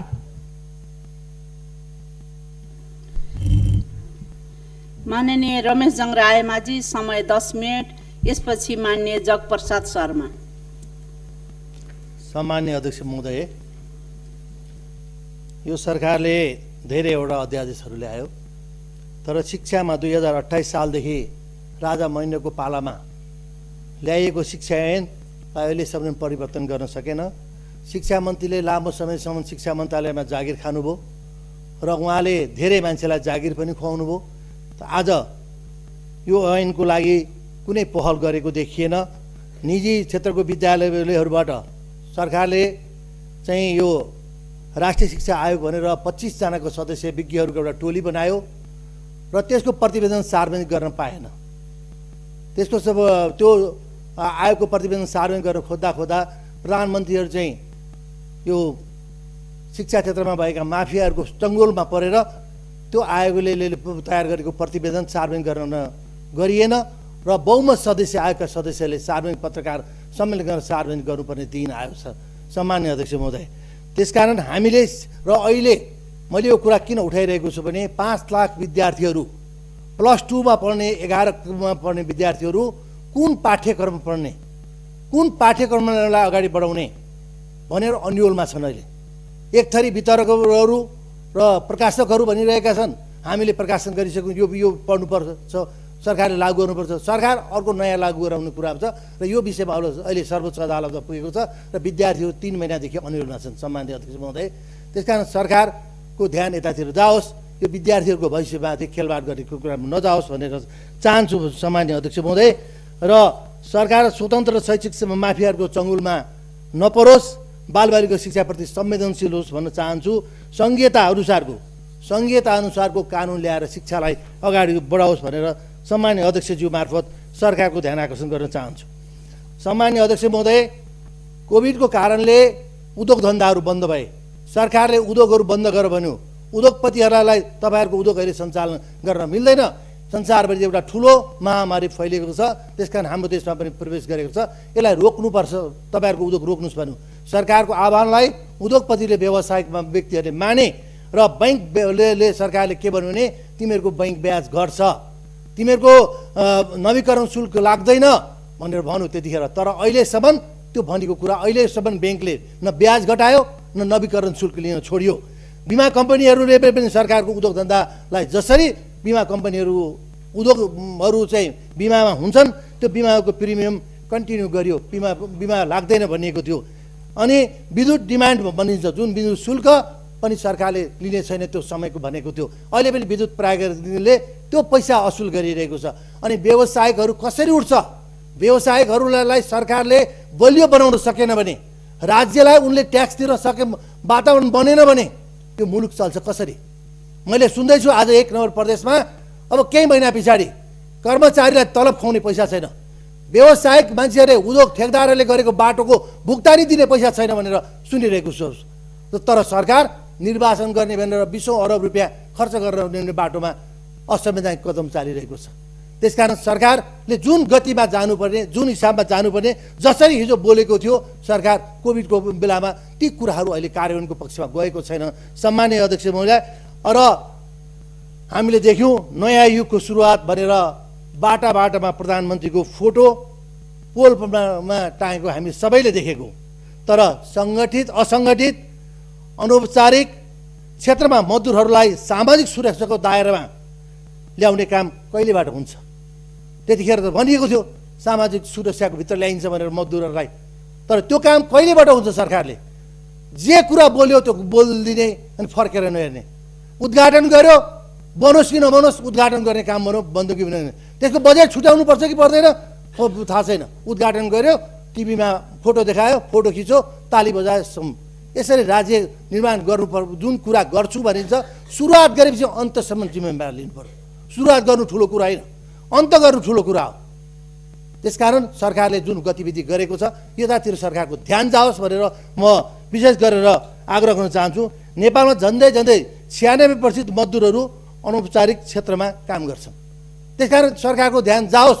मजदुरहरू भनेको गरिबहरू हुन्, मजदुरी गर्ने मान्छेहरू, आफ्नो परिवार पाल्नलाई आफ्नो रोजगारी खोजी गरेर गएका छन्। यहाँ रोजगारी नपाएर वैदेशिक रोजगारीमा गएका छन् नेपालीहरू।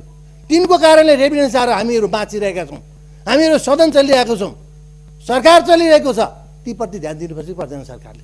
त्यतातिर सरकारको ध्यान गएको देख्दिनँ। हिजो मात्रै एकजना माननीयज्यूले यही सदनमा भन्नुभएछ, केपी ओली, सम्माननीय प्रधानमन्त्री केपी ओलीको इतिहासले सम्झिनेछ भनेर। सम्झिन्छ, राम्रो मान्छे काम गर्नेलाई पनि सम्झिन्छ इतिहासले, नराम्रो काम गर्नेलाई पनि सम्झिन्छ। तानाशाही भएर अगाडि बढ्यो भने त्यसलाई झन् सम्झिन्छ। हिटलरलाई आज संसारभरिले सम्झिन्छ। किन सम्झिन्छ भनेको उसको शैलीले, उसले कसैका कुरा नसुनेर, संसदको कुरा नसुनेर, नागरिकको कुरा नसुनेर, ब्युरोक्रेट्सको कुरा नसुनेर, छिमेकी राष्ट्रहरूको कुरा नसुनेर, आफ्ना मित्रहरूको कुरा नसुनेर, मित्र राष्ट्रहरूको कुरा नसुनेर र नसुनेर त्यस्तालाई झन् बढी सम्झिन्छ। हामीले हाम्रो प्रधानमन्त्रीलाई अपमानित गर्न खोजेको छैनौँ, हाम्रो राष्ट्रपतिलाई अपमानित गर्न खोजेको होइन। तर उहाँहरू हिजो त्यही गाउँबाट, त्यही ग्राउन्डबाट राजनीति गर्दै आएको मान्छे, हिजो उहाँको लोकतान्त्रिक चरित्र आज सत्तामा पुगिसकेपछि उहाँले त्यो चरित्रलाई किन परिवर्तन गर्नुभयो भनेर हामीले प्रश्न उठाएको। उहाँ अहिले पनि लोकतान्त्रिक बाटोमा आउनुहोस् भनेर भनेको, असंवैधानिक बाटोमा नहिँड्नुहोस् भनेको हामीले सम्माननीय प्रधानमन्त्रीलाई। अलोकतान्त्रिक बाटोमा नहिँड्नुहोस्, अधिनायक बाटोलाई प्रवेश नगरोस् भनेको हाम्रो प्रधानमन्त्रीको आलोचना गरेर हामीले आफूलाई बहादुर ठान्न खोजेको होइन।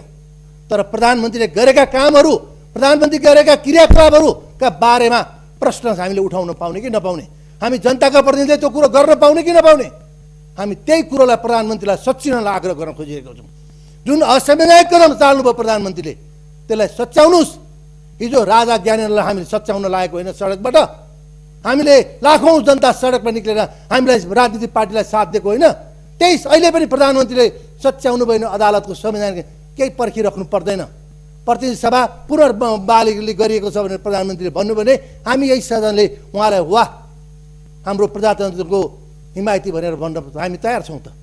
तर गलत काम गर्दै जाने, संविधानमा नभएका कुराहरूलाई संविधानका धारा उल्लेख गर्दै धाराको कुप्रचार गर्दै जाने अनि त्यो प्रधानमन्त्रीलाई हामीले श्रद्धा र सम्मान गर्नुपर्ने हुन्छ कि हुँदैन? सम्माननीय अध्यक्ष महोदय, यति मात्रै हो कुरो हाम्रो। त्यसकारण आज हामीले यहाँ कुरा उठाएको कुरा के को लागि भन्दाखेरि सम्माननीय प्रधानमन्त्रीको इज्जत जोगाउन, यो मुलुकको सङ्घीय संसदको इज्जत जोगाउन संसारले आज कुरी भनिरहेको अवस्था छ सम्माननीय अध्यक्ष महोदय। त्यसैले हामीले प्रधानमन्त्रीलाई बारम्बार सच्याउन खोजिरहेका छौँ। उहाँले कार्पेट ओछ्याउने 70 करोड भ्रष्टाचारको केसमा जोडिएको मन्त्री गोकुल बाँसपोखरालाई कार्पेट ओढाएर बालुवाटारमा बिहान बेलुका भित्र मिटिङ गर्न लाउने, अनि निधार हामीले उहाँलाई सम्मान गरिराख्नु पर्ने। निर्मला पन्त जस्तो बालिकाको हत्या भएपछि बलात्कारीहरूलाई जोगाउन सरकार राख्ने अनि हामीले उहाँलाई सम्मान गरिराख्नु पर्ने। सम्माननीय अध्यक्ष महोदय, भ्रष्टाचारका कुराहरू दलदल उठे रहे। नेपाली अहिले भर्खरै उठ्यो, नेपाली काङ्ग्रेसका मान्छेहरूले भ्रष्टाचार गरेर मुद्दामा सजाय पाएको सजाय तिनी नेताले भोगे। तिनी राजनीतिबाट विस्थापित भए, जेल सजाय भोगे। राजनीतिमा आज ती मान्छे छैन। तर खुल्लाम टुडी खेलमा नेपाल कम्युनिस्ट पार्टी एमालेका प्रवक्ता प्रदीप नेपालले यो मुलुकको 1 नम्बर भ्रष्टाचारी हाम्रै पार्टीमा छ भनेर खुल्लाम नाम घोषणा गरेको एकपल्ट त्यो इतिहास पल्टाएर हेरेर म मान्यज्यूहरूलाई अनुरोध गर्न चाहन्छु। र नेपाली काङ्ग्रेस सत्तामा पुगेको बेला जसले अपराध गरे अपराधको सजाय भोगे होला, तर नेपाल कम्युनिस्ट पार्टीका नेताहरूले पनि भ्रष्टाचार गरेका नेताहरू जोगिनु हुँदैन, बचाइनु हुँदैन। अख्तियारमा आफ्ना मान्छे लगेर आफ्ना मुद्दा दायर गर्नबाट वञ्चित गराउनुपर्छ, के अरे रोक्नु काम नगरेस् भनेर भनेको। हामीले बालुवाटारको जग्गामा प्रधानमन्त्री जोगाउने, माधव नेपाललाई जोगाउने, विजय गत्तालाई मुद्दा चलाउने, अनि काङ्ग्रेसका मान्छेले मात्रै भ्रष्टाचार गरे भन्ने, फाइल बोकेर जाने मान्छे कारबाहीमा पर्ने, कारबाहीको दायरामा ल्याउने, जसले निर्णय गरे अन्तिम निर्णय हुन्छ। तपाईँलाई स्मरण गर्न चाहन्छु, यही नेपाल कम्युनिस्ट पार्टीको सरकारको नेतृत्व गरिरहेको केपी शर्मा ओलीले क्याबिनेटमा मध्यावधि निर्वाचनको कुरा गर्दै गर्दा प्रस्ताव राख्दै केही मन्त्रीहरूले आलोचना गर्दा भइगयो। अब यस विषयमा तपाईँहरूको कुरा सुने, यो अन्तिम निर्णय भनेर। अन्तिम निर्णय कसको हुँदो रहेछ? मन्त्रीको हुँदो रहेछ, प्रधानमन्त्रीको हुँदो रहेछ। त्यही स्मरण गराउन चाहन्छु। विजय गद्दारको अन्तिम निर्णय कि तत्कालीन प्रधानमन्त्री माधव नेपालको अन्तिम निर्णय हुन्छ, यसमा एकपल्ट स्मरण गरियोस् सम्माननीय अध्यक्ष महोदय। त्यसकारण पनि भ्रष्टाचारी जोगाउन हामी चाहँदैनौँ, तर नेपाल कम्युनिस्ट पार्टी आफ्नो नेताहरूले गरेको भ्रष्टाचार जोगाउनलाई प्रयास गरिरहेको हुन्छ। यही सदनमा देख्छौँ हामीले भ्रष्टाचारका बारम्बार कुरा उठाउँदाखेरि छानबिन किन भएन, किन गरिएन? सरकार थियो त, सरकारले किन गरेन? हामीले व्हाइट बडीको कुरा उठायौँ, गोकर्ण रिसोर्टको कुरा उठायौँ, 4G को कुरा उठायौँ, धेरैवटा भ्रष्टाचारको। किन सरकार अनि प्रधानमन्त्री भ्रष्टाचार भएको छैन भने 70 करोडको आइरहेको छ, मुद्दा चलिरहेको छ, अदालतमा मुद्दा छ, त्यसको विषयमा प्रधानमन्त्रीले स्पष्टीकरण दिने हो।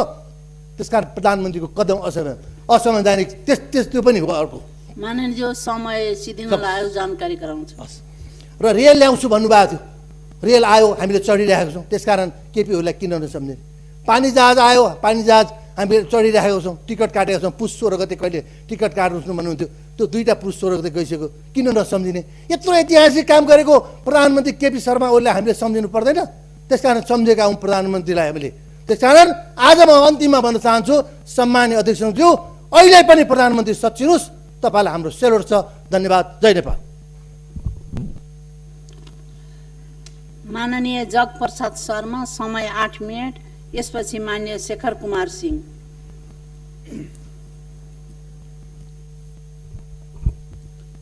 अध्यक्ष महोदय, यो गरिमामय राष्ट्रिय सभाको 7औं अधिवेशन सफलताको शुभकामना व्यक्त गर्न चाहन्छु।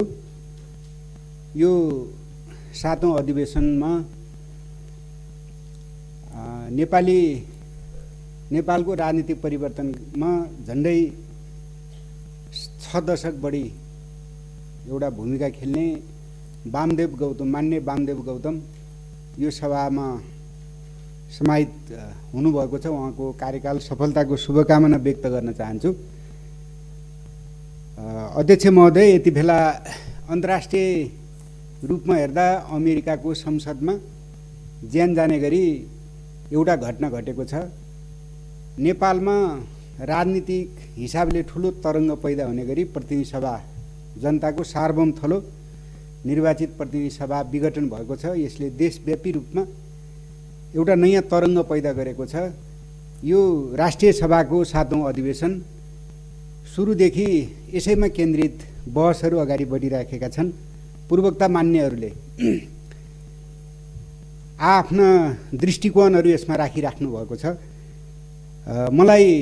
मैले सुनिरहेको छु, मैले अनुभूति गरिरहेको छु। खास गरी 3वटा तर्क, झन्डै 2/3 प्रधानमन्त्रीलाई काम गर्न दिइएन, काम गर्न अप्ठ्यारो भयो, काम गर्न दिइएन भन्ने एउटा तर्क, संविधानमा कहीँ न कहीँ कुनै न कुनै हिसाबले संविधानमा व्यवस्था छ भन्ने दोस्रो तर्क, र तेस्रो एकदम सकारात्मक आकर्षक तर्क मध्यावधि चुनावको तर्क गरेर प्रतिनिधि सभा विघटन गरिएको छ। यही वरिपरि धेरै तर्कहरू त गर्न सकिएला, 10औं 50औं 100औं तर्कहरू, हजारौं तर्कहरू अगाडि सार्न सकिएला। मुख्य कुरा यो भित्रको तर्क भन्दा पनि तथ्य के हो, यथार्थ के हो भन्ने कुरा बुझ्दा मलाई कस्तो अनुभूति हुन्छ भने झन्डै 2/3 प्रधानमन्त्री 3 वर्षको गतिविधि हेर्दा, 3 वर्षको कार्यकाल हेर्दाखेरि 3वटा बजेटहरू ल्याउँदा कहीँ बाधा व्यवधानहरू खडा भएको देखिन्न। 3 वर्षका 3 पटक नीति तथा कार्यक्रमहरू ल्याउँदा कतै बाधा व्यवधानहरू खडा भएको देखिँदैन। राष्ट्रियताको सवालमा नक्सा सार्वजनिक गर्दा हामी सबैलाई अनुभूति छ अध्यक्ष महोदय कि एउटा अभूतपूर्व राष्ट्रिय एकता भएको स्थिति पनि हामी सबैका अगाडिको यथार्थता हो, एउटा नजिर हो।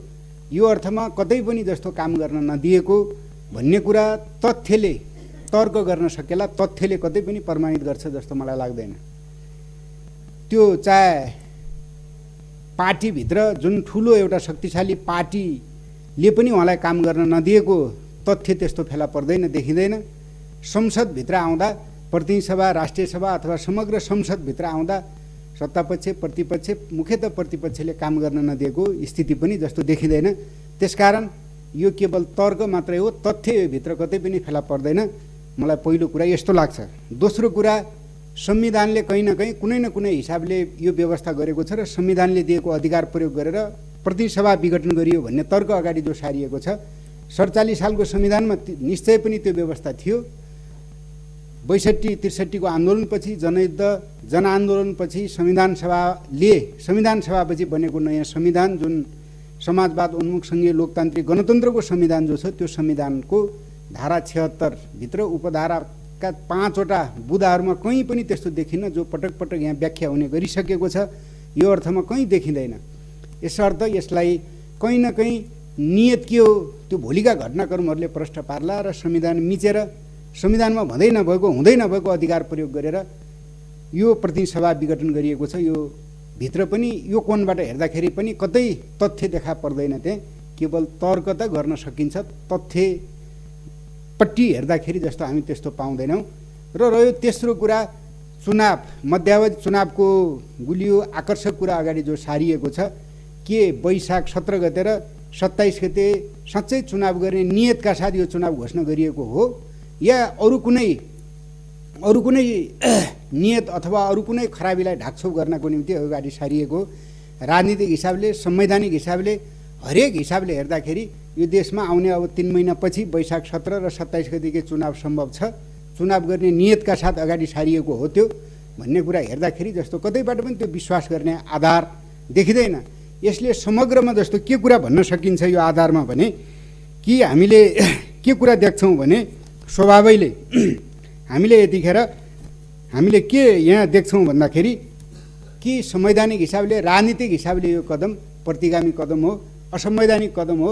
यसले स्वाभाविक हिसाबले निरङ्कुशतातिर डोर्याइराखेको छ।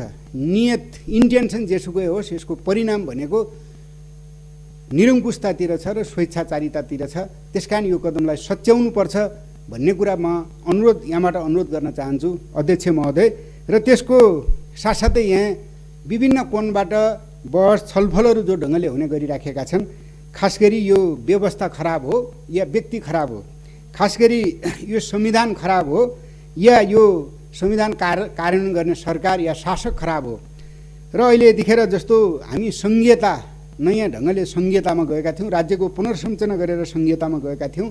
प्रश्न उठिरहेको छ सङ्घीयता खराब हो या यसलाई एकीकृत र केन्द्रीकृत सोच जसले कार्यान्वयन गर्छ, एकीकृत र केन्द्रीकृत सोच खराब हो भन्ने कुरा जस्तो हेर्दा मलाई के लाग्छ भन्दाखेरि यो व्यवस्था खराब होइन, यो व्यवस्था खराब होइन, यो व्यवस्था खराब होइन र यो व्यक्ति खराब हो, नेतृत्व खराब हो र यो संविधान खराब होइन, यो संविधानलाई कार्यान्वयन गर्ने सरकार र शासक खराब हो। यो अर्थमा कि यो सङ्घीयता खराब होइन, केन्द्रीकृत सोच खराब हो। यो केन्द्रीकृत सोचलाई हामीले करेक्सन गर्न सक्छौँ सक्दैनौँ, यसलाई रूपान्तरण गर्न सक्छौँ सक्दैनौँ, यो आजको महत्त्वपूर्ण प्रश्न हो भन्ने लाग्छ। त्यसको साथसाथै यहाँ प्रतिपक्षका मान्यहरूले उठाइराख्नु भएको छ, कतै कम्युनिस्ट आन्दोलन अथवा कम्युनिस्ट पार्टी अथवा कम्युनिस्ट पार्टी नै खराब हो कि कम्युनिस्ट पार्टीभित्र अथवा अन्य कुनै राजनीतिक पार्टीहरूभित्र खराब व्यक्ति, खराब मान्छे, खराब सोच जन्मिन सक्छ, पैदा हुन सक्छ। त्यो स्वाभाविक कुरा हो। इतिहासपट्टि फर्केर हेर्दा विश्वमा, राष्ट्रमा, देशमा, विदेशमा जतासुकै हेर्दा यो इतिहास हामी पाउँछौँ। स्वाभाविक हिसाबले व्यक्तिहरू खराब जन्मिन सक्छन्, व्यक्तिका सोचहरू खराब हुन सक्छन्। मुख्य कुरा व्यक्ति र व्यवस्था, नीति र नेतृत्व भनेको फरक कुरा हो। यो अर्थमा जस्तो नीति सही हो, व्यवस्था सही हो र नेतृत्व खराब हो, त्यसैले कहीँ न कहीँ कुनै न कुनै ढङ्गले जस्तो खराब नेतृत्वका कारणले अहिले यो समस्या जस्तो पैदा भएको हामीले देख्छौँ। र कतै हामीले यसलाई गहिराइमा गएर हेर्दा, यसको विश्लेषण गर्दा हामी के पाउँछौँ भन्दाखेरि कतै यो परिवर्तन जे भएको छ, लामो त्याग तपस्या बलिदानपछि सङ्घर्षको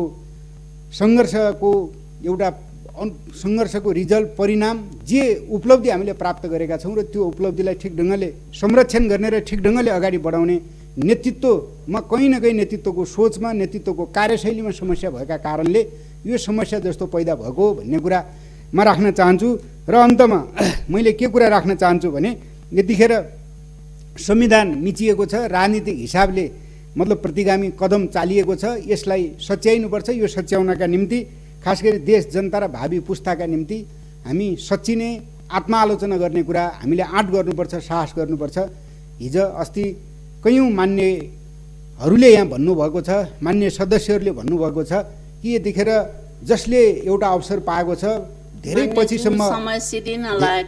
पछिसम्म युगसम्म रहिराख्नका निम्ति त्यो एउटा अवसर अझै पनि बाँकी छ भन्ने कुरा मलाई लागिराखेको छ। त्यो भनेको त्यसबाट करेक्सन हुने हो, सच्चिने हो। यो प्रतिगमनलाई सच्याएर मात्रै त्यो एउटा अवस्था सिर्जना गर्न सकिन्छ र प्राप्त गर्न सकिन्छ भन्ने कुरा पनि म राख्न चाहन्छु। र खास गरी हामीले यो देशमा खिचेको एउटा सपनाको खाका, मार्गचित्र, खुसी र समृद्धि, जनताको खुसी र राष्ट्रको समृद्धिको मार्गचित्रलाई पुरा गर्नका निम्ति त्यो आँट नेतृत्वले गर्नुपर्छ र यो प्रतिगमनलाई सच्याउने पर्छ र यो भूमिका हामीले यहाँबाट पनि जस्तो खेल्नुपर्छ। यो सदन, गरिमामय सदनले पनि यो भूमिका खेल्नुपर्छ भन्ने कुरा राख्दै मेरा भनाइ अन्त्य गर्छु। धन्यवाद। लाल सलाम। माननीय शेखर कुमार सिंह, समय 10 मिनट। यसपछि माननीय बिमला घिमिरे। सामान्य अध्यक्षज्यू, आज 7औं अधिवेशनको तेस्रो दिन हामी यस सभामा तेस्रो बैठकमा हामी उपस्थित हुँदा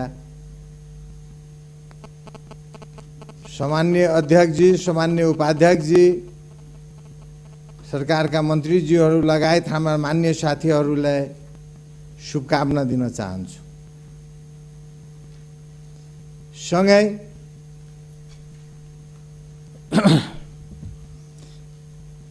वर्तमान सरकारबाट पुस 5 गते घोषणा गरेको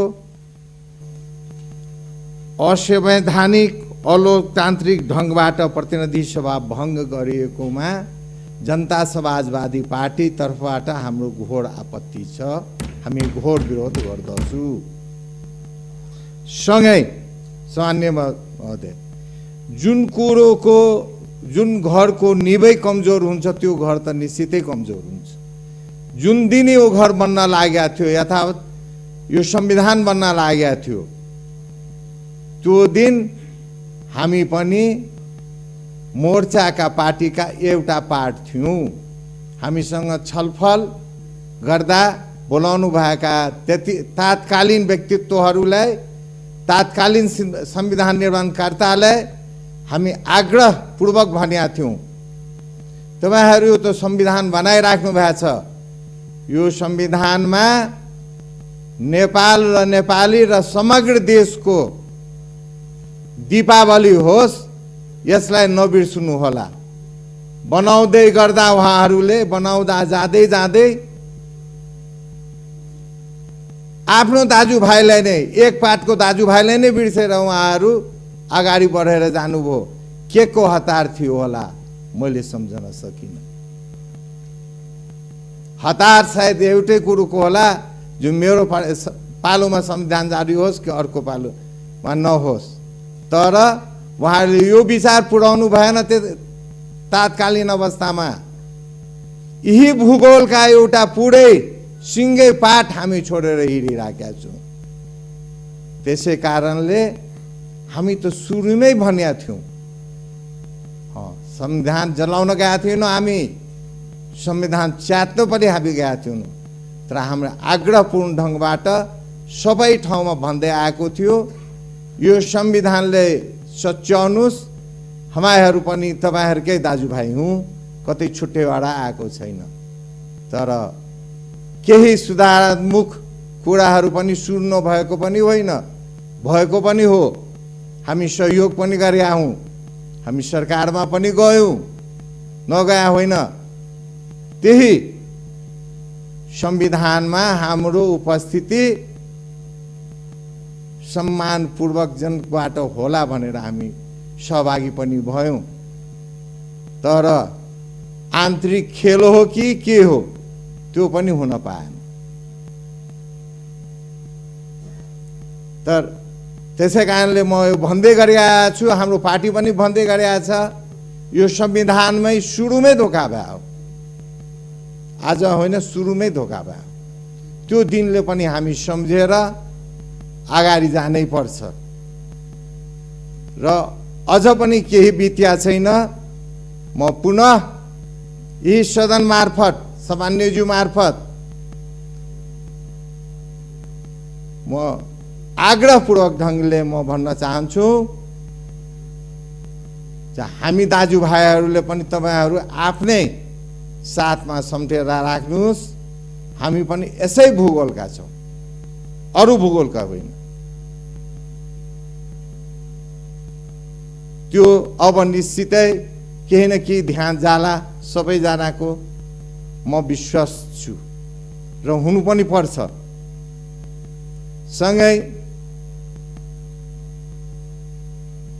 अब हाम्रा विकासीय कामहरू बहुत प्रतीक्षित, नेपालमा धेरै दिनदेखि सुन्दै आएको, धेरै दिनदेखि उपयोग पनि गरेको, बीचमा लामो समयसम्म बन्दको अवस्थामा गयो, त्यो पुनः निर्माण भएर आए तापनि जनकपुर रेलवे किन सञ्चालन हुन पाएको छैन, यो हामी बुझ्न पाएको छैनौँ। यो जनकपुर रेलवे यथाशीघ्र सञ्चालन गर्नलाई सामान्यज्यू मार्फत म आग्रह गर्न चाहन्छु। सँगै बहुत आश्चर्यका कुरा छ, यस्तो महँगो राष्ट्रिय ध्वजावाहक विमानहरू किनेर हामी त्रिभुवन एयरपोर्टमा ग्राउन्डेड गरिराखेका छु। एउटा जाबु सानो निर्णयको खातिर युरोपको आकाश हामीले कालो सूचीमा पारिया छ। यो के हो?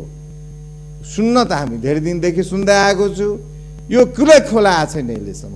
यसमा कसको नि हित स्वार्थ, कुनै व्यक्तिको स्वार्थले राज डुबाउन पाउँछ? त्यस्तो हो भने उसको लागि पनि यथाचित व्यवस्था बेलामा गर्नु पर्यो। सुन्न त हामी धेरै दिनदेखि सुनिराखेका छु, यो सदनमा आएकै दिनदेखि सुनिराखेका छु, कालो सूचीमा परेको छ अरे। कालो सूची, कालो सूची भन्न बडा सजिलो हुन्छ हामीलाई। यो कालो सूची कहाँबाट आयो? हामी के बिगारेर ल्यायो कालो सूची? यसको जवाबदेहिता को लिन्छ? त्यसले लिएर स्वीकारेर यसलाई जो जिम्मेवार छ त्यो व्यक्तिले आफै, अब नेतृत्व पनि परिवर्तन भएको छ। हामी आशा राखेका छु सायद यथाशीघ्र त्यो पनि कालो सूचीको धब्बा हामी नेपालीमाथि हट्ला कि। सँगै हाम्रै घरका सप्तरीकै विमानस्थलमा धेरै पुरानो विमानस्थल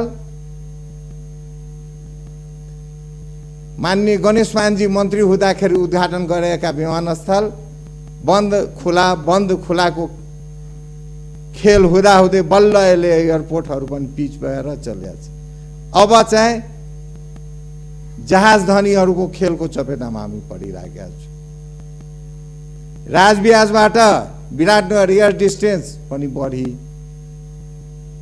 मैले यो भनिराखेको छैन त्यहाँ किन यतिकै छ। त्यहाँको फ्रेट 2500 रुपियाँ, राजविहाजको फ्रेट 6000 रुपियाँसम्म पुऱ्याइदिन्छ कुनै दिन 3200 रुपियाँ, कुनै दिन 4200 रुपियाँ। यो के हो? यो पान पसलमा पनि यसरी भाव वृद्धि हुँदैन जुन किसिमले यो ध्वजावाहक जहाजहरूको भाव वृद्धि हुन्छ। यसको पनि त एउटा सिस्टम हुनुपर्छ नि। राजविहाज जाने जहाजमा त मलाई लाग्दैन बिजनेस क्लास छ सायद कुनै ठाउँमा। अनि यो भाव वृद्धि के को लागि? त्यसमा पनि सामान्यज्यू मार्फत पर्यटन मन्त्रीज्यूलाई ध्यान आकर्षण गराएर त्यत्रो सम्भावना रहित र अहिले पनि ठुलो एयरक्राफ्ट जाँदा पनि खाली आइराखेका छैन। हामीसँग मान्छे भाडादारको कमी छैन। भाडा असुल्नेको कुनियतले हो कि फेरि राजविहाज विमानस्थल यिनीहरू बन्द गर्ने लाग्या हो कि भने चिसो चाहिँ हामीले पस्या छ। यी सदनबाट जानुभएका हाम्रो पर्यटन मन्त्रीजीले मलाई आश्वस्त पार्नु भएको थियो जो अब मान्यजी राजविहाजबाट रात्रिको फ्लाइट पनि चल्दा चल्दै अब एउटा फ्लाइटमा त झर्या छ। अब त्यो फ्लाइट पनि चलिरहन्छ कि बन्द हुन्छ यो फोहोरी खेलमा थाहा छ। यो को हेर्दिने हामीले? अब यस्ता यावतका कुरोहरू आफ्नो अवस्थामा छँदैछ। हामी भन्ने यही थलो हो, यो थलोदेखि बाहिर हामी गएर भन्न सक्दिन।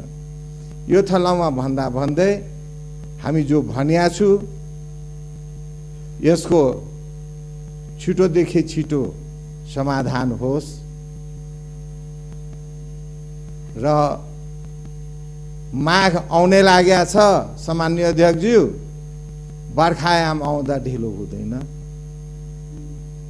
बेला बेलामा हामी यी सदनबाट पनि सचेत गराउँदै आछु किन भाग्यले सबै खोला नाला हाम्रै भाग्यमा दिया छ क्यारे।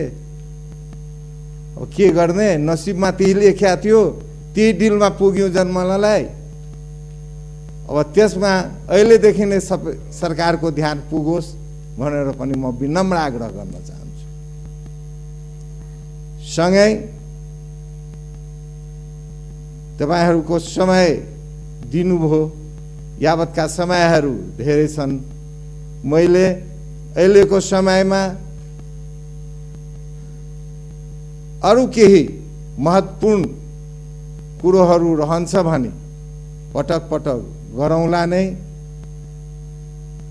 यति भन्दै अब तपाईँको बत्ती पनि काम लागिरहेको ठिकै छ छैन?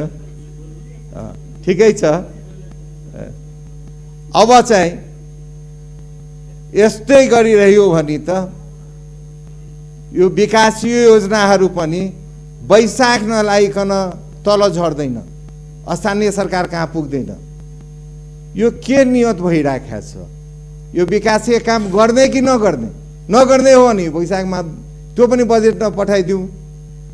गराउने हो भने त इन टाइम बजेट दिउँ, एउटा फ्रेमवर्क गरौँ, जे यतिमा बजेट दिउँ यतिमा काम हुन्छ।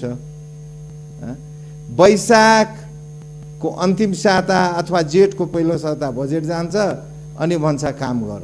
काम कसरी गर? कागजमा गर, कागजमा गएर अख्तियारमा जाऊ। जब हामी 3 तहको संरचना राखेका छु भने जहाँबाट होस् सिदिन चाहिँ लागेको छ है। हस् हजुर, मलाई थाहा थियो बत्ती बोल्न लागेको थियो त्यतिखेर।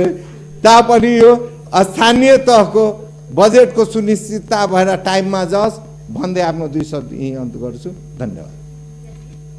मान्य बिमला घिमिरे, समय 8 मिनेट। यसपछि मान्य कोमल ओली।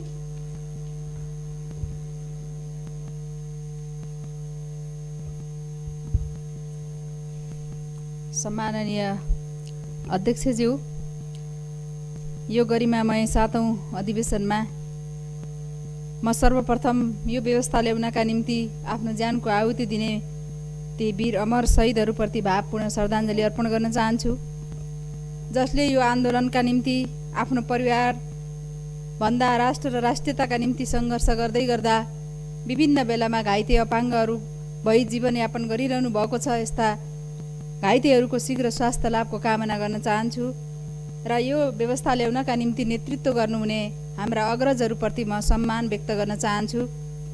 आज यस गरिमामय सदनमा हाम्रो पार्टीका उपाध्यक्ष कमरेड वामदेव गौतम उपस्थित हुनुहुन्छ। म उहाँलाई हार्दिक स्वागत गर्दै उहाँको सफल कार्यकालको शुभकामना व्यक्त गर्न चाहन्छु।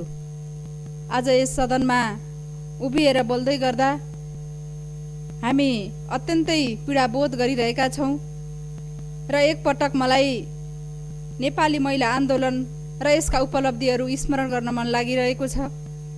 अत्यन्तै सङ्घर्ष र गौरवपूर्ण आन्दोलनका माध्यमबाट सती प्रथादेखि शीतल निवाससम्मको यात्रामा सँगै सहयात्रा गर्नुभएका, महिला अधिकार, समानता, लोकतन्त्रका निम्ति सँगै आन्दोलनमा होमिनुभएका नेताहरूको आफ्नै मुखबाट र उहाँहरूकै निर्देशनबाट राष्ट्रपति जस्तो गरिमामय पदमा रहनुहुने सम्माननीय राष्ट्रपतिज्यूमाथि नैतिकताको प्रश्न उठाउने जुन दुस्साहस गरियो, त्यसलाई जुनसुकै शब्दले पनि घोर भर्सना गरे पनि कमी हुन्छ। सम्माननीय अध्यक्षज्यू, त्यस्ता अपराधिक नारा लगाउनेहरूलाई कारबाहीको दायरामा ल्याउन म नेपाल सरकारको ध्यान आकर्षण गराउन चाहन्छु। महिलाहरूलाई पटक पटक अपमानित शब्दहरू एकपछि अर्को थप्दै जाँदा सम्पूर्ण महिलाहरूको शिर झुकेको छ। के यही हो लोकतन्त्र? के यही हो स्वतन्त्रता? के यसैका निम्ति थुप्रै महिलाहरूले बलिदानी गरेका थिए? के अझै कसैको पद, प्रतिष्ठा र परिवारका निम्ति अझै हामीले नै अपमान पाइरहनु पर्ने हो? हामीले नै महिला आन्दोलनलाई अझै पनि यस्ता प्रवृत्तिका विरुद्ध अझै पनि लगाइरहनु पर्ने हो? यी र यस्ता प्रश्नहरू नेपाली महिलाहरूको मनमा उठिरहेका छन्। राज्यको पुनर्संरचना त हामीले गर्यौँ, तर हाम्रो सामन्तवादी चिन्तनको पुनर्संरचना गर्न सकेका रहेनछौँ, यो आभास भइरहेको छ। सम्माननीय अध्यक्षज्यू, संविधानका पाना पटक पटक पल्टाएर पढ्ने आदरणीय महानुभावहरूलाई मैले भन्न चाहन्छु, राष्ट्रपति विरुद्ध नारा लगाउनभन्दा अगाडि सरकारले गरेका हरेक सिफारिसहरूको विषयमा संविधानमा राष्ट्रपतिको भूमिका के लेखिएको छ त्यो पनि एकपटक पढ्न म आग्रह गर्न चाहन्छु। कानुनको सर्वोच्चताको ख्यालै नगरी सर्वोच्च अदालतमा रहेको संसद विघटनको विषयमा सडकमा नारा लगाउनु के जायज हो? त्यो समयले बताउनेछ। यसका पछाडिका कुराहरूलाई पनि, यसका पृष्ठभूमिहरूलाई पनि हामीले बुझ्न र विश्लेषण गर्न जरुरी छ। सरकारले गरेका कामको उल्टो व्याख्या गर्दै रेल र पानी जहाज खै, हस्पिटलहरू बनेको खै, सुन तस्करहरूलाई कारबाही भएको खै, हाइड्रो पावर र सिँचाइका योजनाहरू किन बनेनन्, तुहिन विस्थापित किन भएन, सडकमा मान्छेले दुःख पाए, भूमिहीनहरूले जग्गा पाएनन् जस्ता कुराहरू उल्टो प्रचार गरियो र सरकारलाई पटक पटक यस्ता प्रश्नहरू गरियो। यति मात्रै होइन, यस्ता थुप्रै योजनाहरू सरकारले आफ्नो बजेट मार्फत ल्याएर काम अगाडि बढाइसकेको छ।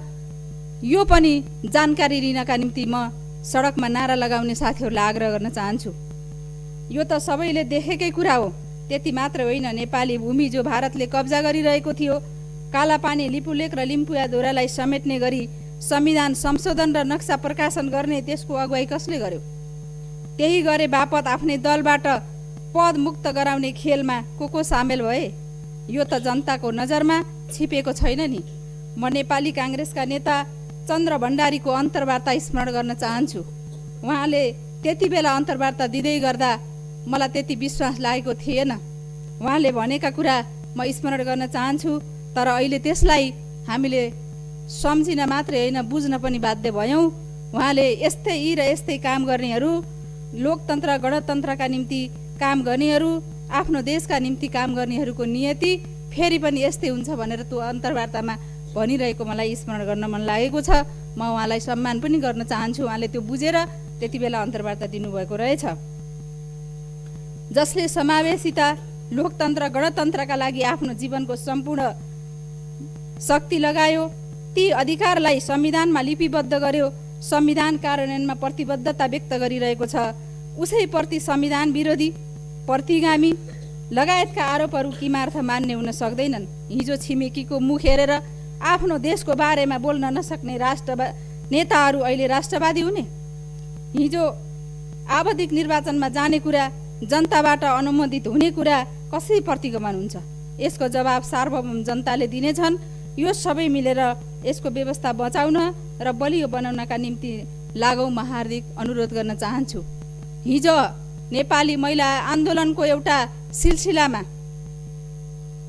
गरिमामय सदनमा 33% महिलाको उपस्थितिको कुरा, आमाको नामबाट नागरिकता बन्ने कुरा उठाइरहँदा, वर्तमान राष्ट्रपतिज्यूले त्यति बेला त्यो आफ्नो कुरा उठाइरहँदा त्यो सदनमा हाँसोको पात्र बनाइएको थियो र कतिपय नजानेर होस्, जानेर वा नजानेर कतिपय महिलाहरूले पनि सदन छोडेर हिँडेको दुःखदायी इतिहास हामीसँग छ।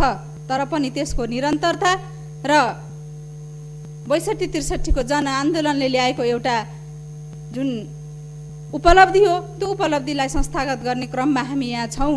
त्यसैले म यस गरिमामय सदन मार्फत सम्पूर्ण महिलाहरूको शिर झुक्ने गरी सडकमा नारा लगाइरहँदा हामीले कुन मूल्य र मान्यता बोकेका छौँ, त्यसमा पनि अझै कम्युनिस्ट पार्टीका नेताहरूको अगुवाईमा हुने सभामा जुन खालका नाराहरू लगाइए, त्यो अत्यन्तै त्यसले हामीलाई शर्मिन्दा बनाएको छ र हाम्रो समाज कतापट्टि उन्मुख हुँदैछ भन्ने कुरा प्रश्न उठाएको छ। समय 1 मिनेट बाँकी। त्यसैले मैले सबैलाई एकातिर पार्टीभित्रैका प्रतिपक्षी जस्तो देखिने नेताहरू संसद पुनर्स्थापना हुन्छ र प्रधानमन्त्री बनाउला भनेर हेर्ने, अर्कोतिर प्रतिपक्ष साथीहरू चुनाव हुन्छ र चुनावमा हामीले जितौँला भनेर सडकमा उहाँहरूले यो अलिकति नाटक गरे जस्तो गरी चुनाव प्रचार गरेको अवस्था हामीले देखिरहेका छौँ।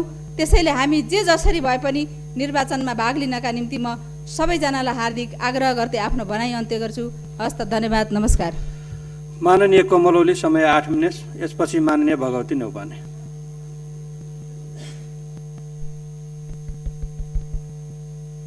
सम्माननीय अध्यक्ष महोदय, मलाई पनि आज अलिकति अप्ठ्यारो लागिरहेको छ। दुवै सदन एकैपटक सञ्चालन हुन्थे, छलफल हुन्थ्यो। अहिले प्रतिनिधि सभा छैन। प्रतिनिधि सभा निर्वाचनमा विघटन भएर निर्वाचनमा होमिसकेको छ र राष्ट्रिय सभा मात्रै अधिवेशनमा आएका छौँ। सम्माननीय अध्यक्ष महोदय, अहिले देश ठुलो दुर्भाग्यबाट गुज्रनु परेको छ। त्यो संसदको, जनताको र स्वयं प्रधानमन्त्रीको रोजाइको विषय अवश्य पनि होइन। तर विकल्प के थियो त? सरकारले कति काम गर्यो यो एउटा विषय भयो, तर सरकारले के गरेन भन्ने विषयमा के बहस भयो त? पार्टीको बैठकमा वा सार्वजनिक रूपमा जनताका मुद्दाहरूका बारेमा नेताहरूले के बोल्नु भयो त? पार्टीमा वरियताको बाहेक, पार्टीमा कसले के जिम्मेवारी प्राप्त गर्ने बाहेक जनताका मुद्दाहरू जस्तै कोरोना, अस्पताल, औषधि, खानेपानी, सडक, मेलम्ची, अप्पर तामाकोशी र रोजगारी लगायतका विषयहरूमा हाम्रो नेताहरूले के बहस गर्नुभयो संसदमा? सम्माननीय अध्यक्ष महोदय, हाम्रो एकजना नेताले माननीयज्यूले आज बोल्दै गर्दा भन्नुभयो यो सरकारले गरिबका लागि काम गर्न दिएन रे। दिउँसो उखु किसानलाई न्याय दिएन भनेर भाषण गर्ने र राति मिल मालिकलाई नपकड्नु भनेर मन्त्रीलाई फोन गर्ने नेताज्यूसँग जवाब छ? हो, नेताहरूले सरकारलाई बाटो देखाउने हो, कमी कमजोरीहरूका बारेमा आलोचना गर्ने हो, तर सरकारको त्यो कुन कामको जिम्मेवारीको विषयमा यो 3 वर्षमा छलफल भयो? सत्तापक्षका कुन नेताले जनताका पक्षमा फरक मत राख्नुभयो? सडकमा कहिले बोल्नुभयो? त्यसो भएको भए सरकारले करेक्सन गर्थ्यो कि, सरकारले सम्बोधन गर्थ्यो कि, जनताले धन्यवाद दिन्थे अनि पोलिटिक्सले एउटा बाटो लिन्थ्यो। सामान्य अध्यक्ष महोदय, तर स्थायी कमिटीको बैठकमा को सोफामा बस्यो, कसका कुर्सी कतातिर फर्काएर राखिएको थियो भन्ने विषयले देशलाई बन्धक बनाएको उहाँहरूले जिम्मा लिनुपर्छ कि पर्दैन? सामान्य अध्यक्ष महोदय, अर्को आश्चर्य लाग्दो कुरा, हाम्रा इन्स्टिट्युसन्समाथि यति धेरै शङ्का किन? सरकारमाथि शङ्का, संसदमाथि शङ्का, अदालतमाथि शङ्का, निर्वाचन आयोगमाथि शङ्का, यति धेरै शङ्का गर्ने अनि अहिलेको सरकार सर्वसत्तावादी भयो भन्ने, अरू इन्स्टिट्युसनहरूले आफै निर्णय गर्न सक्छन् भन्ने नमान्नु नै सर्वसत्तावाद होइन र? अदालतमाथि जसले शङ्का गरिरहेको छ त्यो हो सर्वसत्तावाद। त्यसलाई अनावश्यक दबावमा राख्नु त्यो हो सर्वसत्तावाद। त्यसैले सामान्य अध्यक्ष महोदय, संविधान भनेको आशय हो। बेलायतमा अलिखित संविधान छ, त्यहाँको परम्परा, संस्कृति, प्रजातान्त्रिक संस्कारहरू कसरी अगाडि बढ्छन् भन्ने आधारमा त्यहाँको अदालतले व्याख्या गर्छ र नेताहरूले त्यसै अनुसार अनुसरण गर्छन् र लागू गर्छन्। जब हाम्रो संविधान बनायौँ, सबै पार्टी मिलेर बनाएको संविधान हो। भलै संविधान सभाको सदस्य म थिइनँ, तर संविधानले कार्यपालिका, व्यवस्थापिका र न्यायपालिकाको व्यवस्था गर्यो। यो बनाउनुको मतलब एकले अर्कालाई चेक एन्ड ब्यालेन्स गर्छ भनेर नै हो। अहिले प्रधानमन्त्रीले गरेको संसद विघटन संविधान विपरीत हो, असंवैधानिक हो भन्ने कसैलाई लाग्छ भने त्यसको व्याख्या गर्ने अधिकार हामीले अदालतलाई दिएका छौँ। यसको व्याख्या अदालतले गर्छ। अदालतले जे गर्छ हामी सबैले स्वीकार्नु पर्छ र स्वीकार्छौँ। हिजो केही नागरिक समूहका अगुवाहरूले पनि जनतामा जान सुझाव दिनुभएको रहेछ, तर आन्दोलनका लागि हो, आन्दोलनका लागि होइन। यसको अन्तिम निर्णय गर्ने, सही र गलत छुट्याउने त जनताको ल्याबले हो।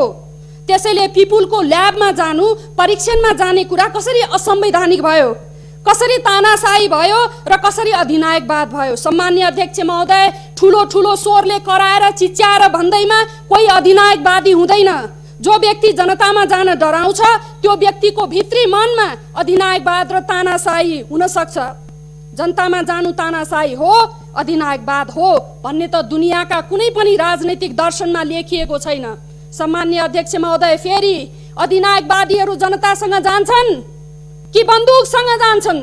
अधिनायकवाद भएका देशमा व्यक्तिहरू जेल बाहिर हुन्छन् कि जेल भित्र हुन्छन्? हामीले विचार गरेर बोल्न पर्छ। सम्मान्य अध्यक्ष महोदय, जो व्यक्तिले आफ्नो सम्पत्ति, आफ्नो भौतिक शरीर पछि सम्पूर्ण राष्ट्रको नाममा लेखिदिएको छ, लेखिदिन सक्छ, त्यो व्यक्ति कदापि भ्रष्ट हुन सक्दैन। जुन व्यक्तिले आफ्नो हामी पुराना भयौँ, अबको राजनीति युवा जेनेरेसनमा पुस्तान्तरण गर्नुपर्छ भन्छ, त्यो व्यक्ति कदापि महत्त्वाकांक्षी पनि हुन सक्दैन। सम्मान्य अध्यक्ष महोदय, त्यति मात्र होइन, जो व्यक्तिले म बहुमतको सरकारमा छु, मैले काम गर्ने वातावरण र परिवेश बनेन, म चलाउन सक्दिनँ, जनताले मलाई नासो सुम्पेका थिए, म त्यही जनता समक्ष मेरो नासो लिएर जान्छु, परीक्षणका लागि जान्छु भनेर जनताकै ल्याबबाट परीक्षण लिन चाहन्छ, त्यो अधिनायकवादी कदापि हुन सक्दैन। त्यसैले यस्ता दृष्टान्त हुँदाहुँदै हामी के गर्दैछौँ? प्रश्न यो हो, हामी कतातिर जाँदैछौँ? सम्मान्य अध्यक्ष महोदय, यस्ता दृष्टान्तका सामुन्य त्यसलाई व्यवस्थापन गर्ने कि हराए जस्तो गरेर हामी यहाँ छौँ भनेर लेखेर बस्ने? अध्यक्ष महोदय, पहिलो संविधान सभाले संविधान बनाउन सकेन, दोस्रोले पनि बनाउन सक्छ भन्ने विश्वास थिएन जनतामा। केपी ओली संसदीय दलको नेता भएर आएपछि जब उहाँले नेतृत्व लिनुभयो र संविधान जारी हुन सम्भव भयो, संविधान जारी गर्ने बेलामा मित्र राष्ट्रका विदेश सचिव आएर रोक्ने कोसिस गर्दा तत्कालीन प्रधानमन्त्रीले मलाई त भन्नुभयो ठिकै छ, केपी ओलीलाई गएर मनाउनुस्, उहाँले मान्नुहुन्न भन्नुभएको हो। र त्यो बेलामा केपी ओलीलेको जवाब थियो, हाम्रो संविधान हामीले बनाउने हो, हामीले बनाएका हौँ, हाम्रो लागि निर्माण गरेको संविधान हो, यो संविधान जारी हुन्छ भनेर मात्र यो देशमा संविधान जारी भएको हो। त्यस्तो संविधान निर्माण गर्ने व्यक्तिलाई राष्ट्रिय सभाबाट संविधान पढ्न पठाउनु कठै हुटिटियाले सगर आँटेको सायद यसैलाई भन्छन् होला। सम्माननीय अध्यक्ष महोदय, जनताले पत्याएको पार्टी हो। केही समय अगाडि केपी ओलीकै मन्त्री परिषदमा रहेका मन्त्रीज्यूले एउटा दृष्टान्त दिनुभएको थियो। उहाँले भन्नुभएको थियो केपी ओली त्यो नेता हो जो गोलघरको काल, 1 मिनेट बाँकी, 1 मिनेट समय चाहन्छु सम्मान्यज्यू, त्यो व्यक्ति हो जो गोलघरको काल कोठरीमा 4-5 फिटको जमिनमा हतकडी र नेल लगाएर जहाँ दिशा पिसाब गरिन्छ, जहाँ त्यही खाना खानुपर्छ र त्यही सुत्नुपर्छ, त्यस्तो ठाउँमा 6-7 वर्षसम्म राजनीतिको लागि आफ्नो जीवन आहुति गर्ने मान्छे, आफ्नो जीवन समर्पण गर्ने मान्छे केपी शर्मा ओली हो। त्यसकारणले केपी शर्मा ओली प्रति हामीले शङ्का गर्नु हुँदैन र शङ्का गर्यौँ भने त्यो अवश्य पनि हाम्रा लागि फलदायी हुँदैन भनेर त्यही मन्त्रीज्यूले त्यहाँ भन्नुभएको थियो। त्यसकारणले सम्माननीय अध्यक्ष महोदय, अन्त्यमा के निवेदन गर्न चाहन्छु भने हाम्रो जनताले पट्याएको पार्टी हो नेकपा। जनताले हामीलाई फुट्नलाई होइन जुट्नलाई भोट दिएका हुन्। निर्वाचनको घोषणा वैधानिक र संवैधानिक र असंवैधानिक भन्दा पनि न्यायालयले गर्ने निर्णय अन्तिम निर्णय हो। सबै दलहरू आफ्ना एजेन्डा लिएर जनता समक्ष जाउँ, राजनीतिक रूपले ठुलो प्रतिस्पर्धाको वातावरण बनाऊ र एकले अर्कालाई निषेध नगरौँ, मिलेर जाउँ। धन्यवाद। माननीय भगवती नेउपाने, समय 8 मिनट। सम्माननीय अध्यक्ष महोदय, आज नेपालको परिदृश्य, नेपालको राजनीति तरङ्गित भइरहेको अवस्थामा विभिन्न ढङ्गले चर्चा परिचर्चा गरिएको छ, विभिन्न ढङ्गले बहस गरिएको छ। प्रतिनिधि सभाको विघटनको विषयमा वास्तवमा सर्वोच्च अदालतमा विचाराधीन भएको विषयका बारेमा हामीले बहस गर्न आवश्यकता छैन। सर्वोच्च अदालतलाई प्रभावित हुने गरी हामी प्रस्तुत हुन जरुरी छैन। संविधानको व्याख्या सर्वोच्च अदालतले गर्छ। सर्वोच्च अदालतले यसको बारेमा निरूपण गर्ने सन्दर्भमा एउटा फैसला गर्छ। त्यो फैसलालाई हामी सबैले आत्मसात गर्नेछौँ, हामी सबैले फैसलाको सम्मान गर्नेछौँ। त्यसैले सर्वोच्च अदालतमा विचाराधीन भएको विषयमा पक्ष र विपक्षमा त्यति धेरै बहस गर्न जरुरी छ भन्ने म ठान्दिनँ। जहाँसम्म प्रतिनिधि सभाको विघटनको सन्दर्भको कुरा छ र जहाँसम्म नेपाल कम्युनिस्ट पार्टी नेकपा भित्र भएको विवादको विषयको कुरा छ, वास्तवमा मैले आफ्नो पार्टीभित्रको विषय यहाँ चर्चा गर्न आवश्यकता त ठानेको थिइनँ।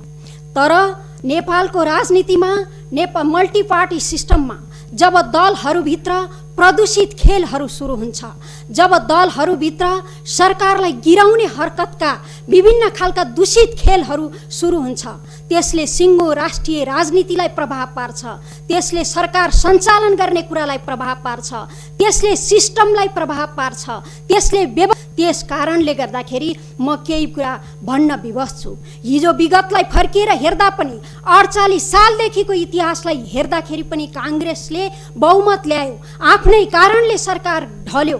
त्यस पछाडि राष्ट्रिय राजनीति सरकार अस्थिर हुँदै गए।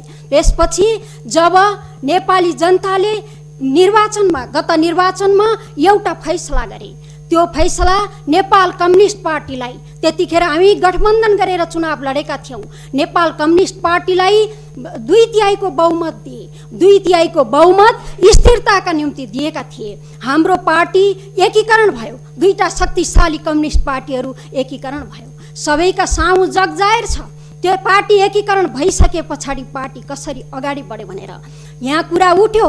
मैले सबैलाई प्रश्न पार्न पर्ने हुन्छ, सम्पूर्ण नेपाली जनतालाई यही सम्मानित सदन मार्फत प्रश्न पार्न चाहन्छु। जब पार्टीभित्र सरकारले गरेका कामहरूलाई, सरकारले गरेका राष्ट्रियताका सवालमा प्रधानमन्त्रीज्यूले खेल्नु भएको भूमिकालाई सरकारले देख्यो, पार्टीभित्र देखिएन, पार्टीका नेताहरूले देख्नु भएन। जब प्रधानमन्त्रीको कुर्सी मात्रै पार्टीको नेतृत्वलाई कसरी हत्याउने भन्ने खेलहरू, गन्ध खेलहरू पार्टीभित्र सुरु हुन थाल्यो।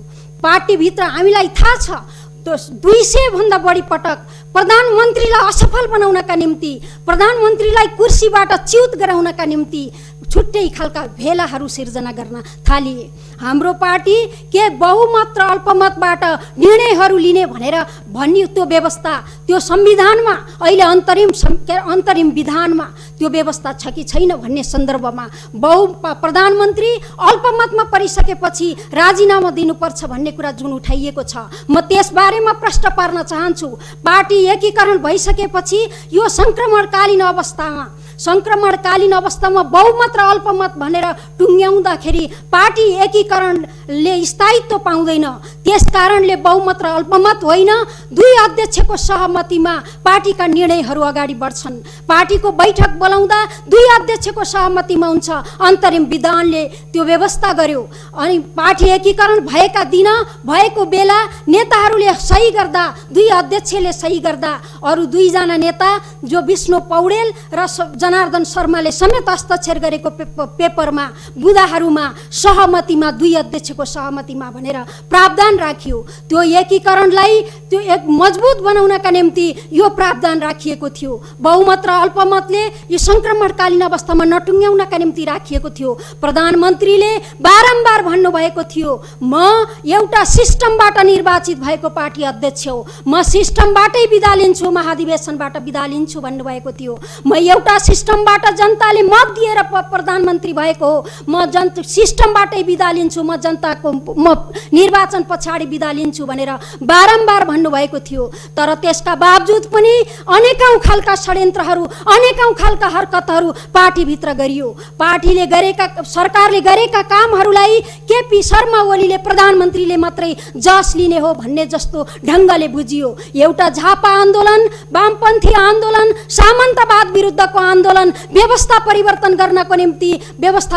गर्नका निम्ति भएको आन्दोलन, झापा विद्रोहबाट उदाएको, चम्किलो रूपमा उदाएको एउटा योद्धालाई राष्ट्रियताका सवालमा एउटा महत्त्वपूर्ण भूमिका, संसारले देख्ने गरी महत्त्वपूर्ण भूमिका खेलेको योद्धालाई, नाकाबन्दीलाई सामना गरेर 70 साल जस्तै उभिएको एउटा योद्धालाई जब नेपालबाट गुमेको भूमि समेटेर नक्सा प्रकाशित गरिसके पछाडि अनि नेपालको संसदबाट संसारले सुन्ने गरी राष्ट्रियताका सवालमा दिएको अभिव्यक्ति जो नेपाली जनताले गौरव गरे, नेपाली जनताले गर्वले छाती फुलाए, त्यस्तो एउटा योद्धालाई असफल बनाउनका निम्ति जिन ढङ्गले हरकत गरियो त्यो सबैका सामु जगजाहेर छ। त्यस पछाडि पछिल्ला दिनहरूमा आफ्नै सरकार ढाल्नका निम्ति जे जस्ता खेलहरू, प्रदूषित खेलहरू खेलियो। त्यसपछि प्रधानमन्त्रीका अगाडि एउटा बाध्यता भयो, यो सिस्टमलाई जोगाउन, यो व्यवस्थालाई जोगाउन, यो संविधानलाई जोगाउन प्रधानमन्त्रीका अगाडि यो दूषित खेलहरू, जसरी संविधान बनाइराख्दाखेरि वैदेशिक हस्तक्षेप भएको थियो, फेरि पनि सरकार गिराउनका निम्ति वैदेशिक चलखेल हुने, विदेशी शक्ति केन्द्रलाई गुहार गर्ने जुन खालको परिस्थिति अगाडि देखियो, यस्तो खालको दर्दनाक परिस्थिति, यस्तो खालको एउटा सङ्कटपूर्ण अवस्था जुन अगाडि उपस्थित हुँदै थियो, जुन खालको एउटा संसद खरिद बिक्री गरेर सरकारलाई ढलाउने त्यो खालको परिदृश्य अगाडि देखिँदै थियो। र प्रधानमन्त्री, सम्माननीय प्रधानमन्त्रीज्यूले नेपाली जनतालाई, नेपाली जनताको ताजा जनादेश जाने एक मात्रै उत्तम विकल्प जुन सिस्टमलाई बचाउनका निम्ति रोजिएको विकल्प थियो। त्यसैले म अनुरोध गर्न चाहन्छु, हामी निर्वाचनमा एकदम सदाशय सम्पूर्ण ढङ्गले निर्वाचनमा जाउँ। म फेरि पनि अनुरोध गर्न चाहन्छु, निर्वाचनमा आफ्ना आफ्ना एजेन्डाहरू लैजाउँ र निर्वाचनमा भन्न पनि पाइन्छ यो धरहरा कालीगाडहरूले बनाएका हुन्, इन्जिनियरले बनाएको हो, केपी ओलीले होइन। आज बाटाहरू प्रधानमन्त्रीको नेतृत्वमा होइन, आज पिच भएका बाटाहरू डोजरले बनाएको हो, अन्तर्राष्ट्रिय विमानस्थलहरू प्राविधिकले बनाएका हुन्, मजदुरहरूले बनाएका हुन्। आज चाहिँ के अरे जति पनि विकास निर्माणका कामहरू भएका छन्, आज पुलहरू प्राविधिकहरूले बनाए, मजदुरहरूले बनाए भनेर भन्न पनि पाइन्छ। त्यसैले निर्वाचनमा जाउँ, यो सिस्टमलाई अझ सुदृढ बनाउनका निम्ति आफ्नो एजेन्डा, निर्वाचन प्रणालीलाई अझ सुदृढ बनाउनका निम्ति एजेन्डा लिएर जान पाइन्छ।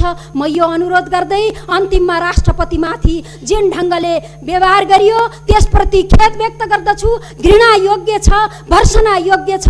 यही कुरा राख्दै म बिदा हुन्छु। धन्यवाद। माननीय सदस्यहरू, विशेष समयमा माननीय सदस्यहरूले बोल्ने क्रम यही समाप्त हुन्छ।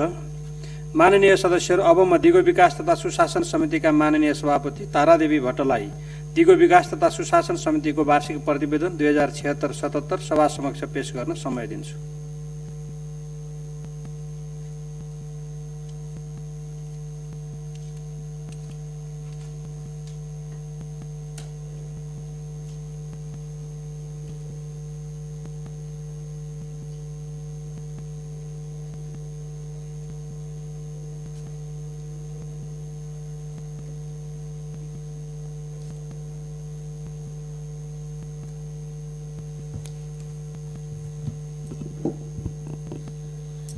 सम्माननीय अध्यक्षज्यू, नेपालको संविधानको धारा 83 को प्रावधान एवं धारा 97 को उपधारा 1 को प्रतिनिधि सभा र राष्ट्रिय सभाले सङ्घीय कानुन बमोजिम समितिहरू गठन गर्न सक्ने व्यवस्था रहेकोमा राष्ट्रिय सभा नियमावली 2075 को नियम 147 अनुसार सरकारलाई राष्ट्रिय सभाप्रति उत्तरदायी र जवाबदेही बनाउन, सरकारबाट भए गरेका काम कारबाहीको अनुगमन र मूल्याङ्कन गरी आवश्यक निर्देशन वा राय सल्लाह दिन गठित 4 समिति मध्ये दिगो विकास तथा सुशासन समिति एक हो।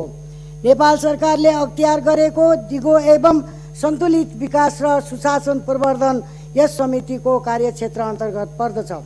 सबै मन्त्रालय विभाग सो अन्तर्गतका दिगो विकास र सुशासन सम्बन्धी नीति, कार्यक्रम, योजना, बजेट, स्रोत परिचालन एवं व्यवस्थापन सम्बन्धी क्रियाकलापको जानकारी लिई यथोचित निर्णय गर्न काम पनि समितिको कार्यादेश हो।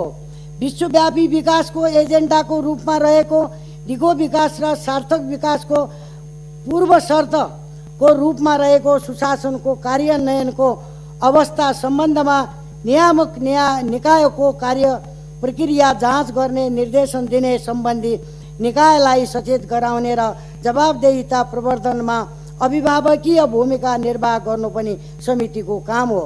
अतः यस समितिको कार्यक्षेत्र विकासका साझेदारहरू समेत पर्दछन्। सम्माननीय अध्यक्षज्यू, हाम्रो समितिले यो वार्षिक प्रतिवेदन गत श्रावण महिनामा नै तयार गरी कार्यव्यवस्थामा पठाएको भए तापनि कोभिड-19 लगायत संसद अधिवेशनको ढिलाइले गर्दा मात्र अहिले सदन समक्ष प्रस्तुत भएको कुरा म अवगत गराउन चाहन्छु।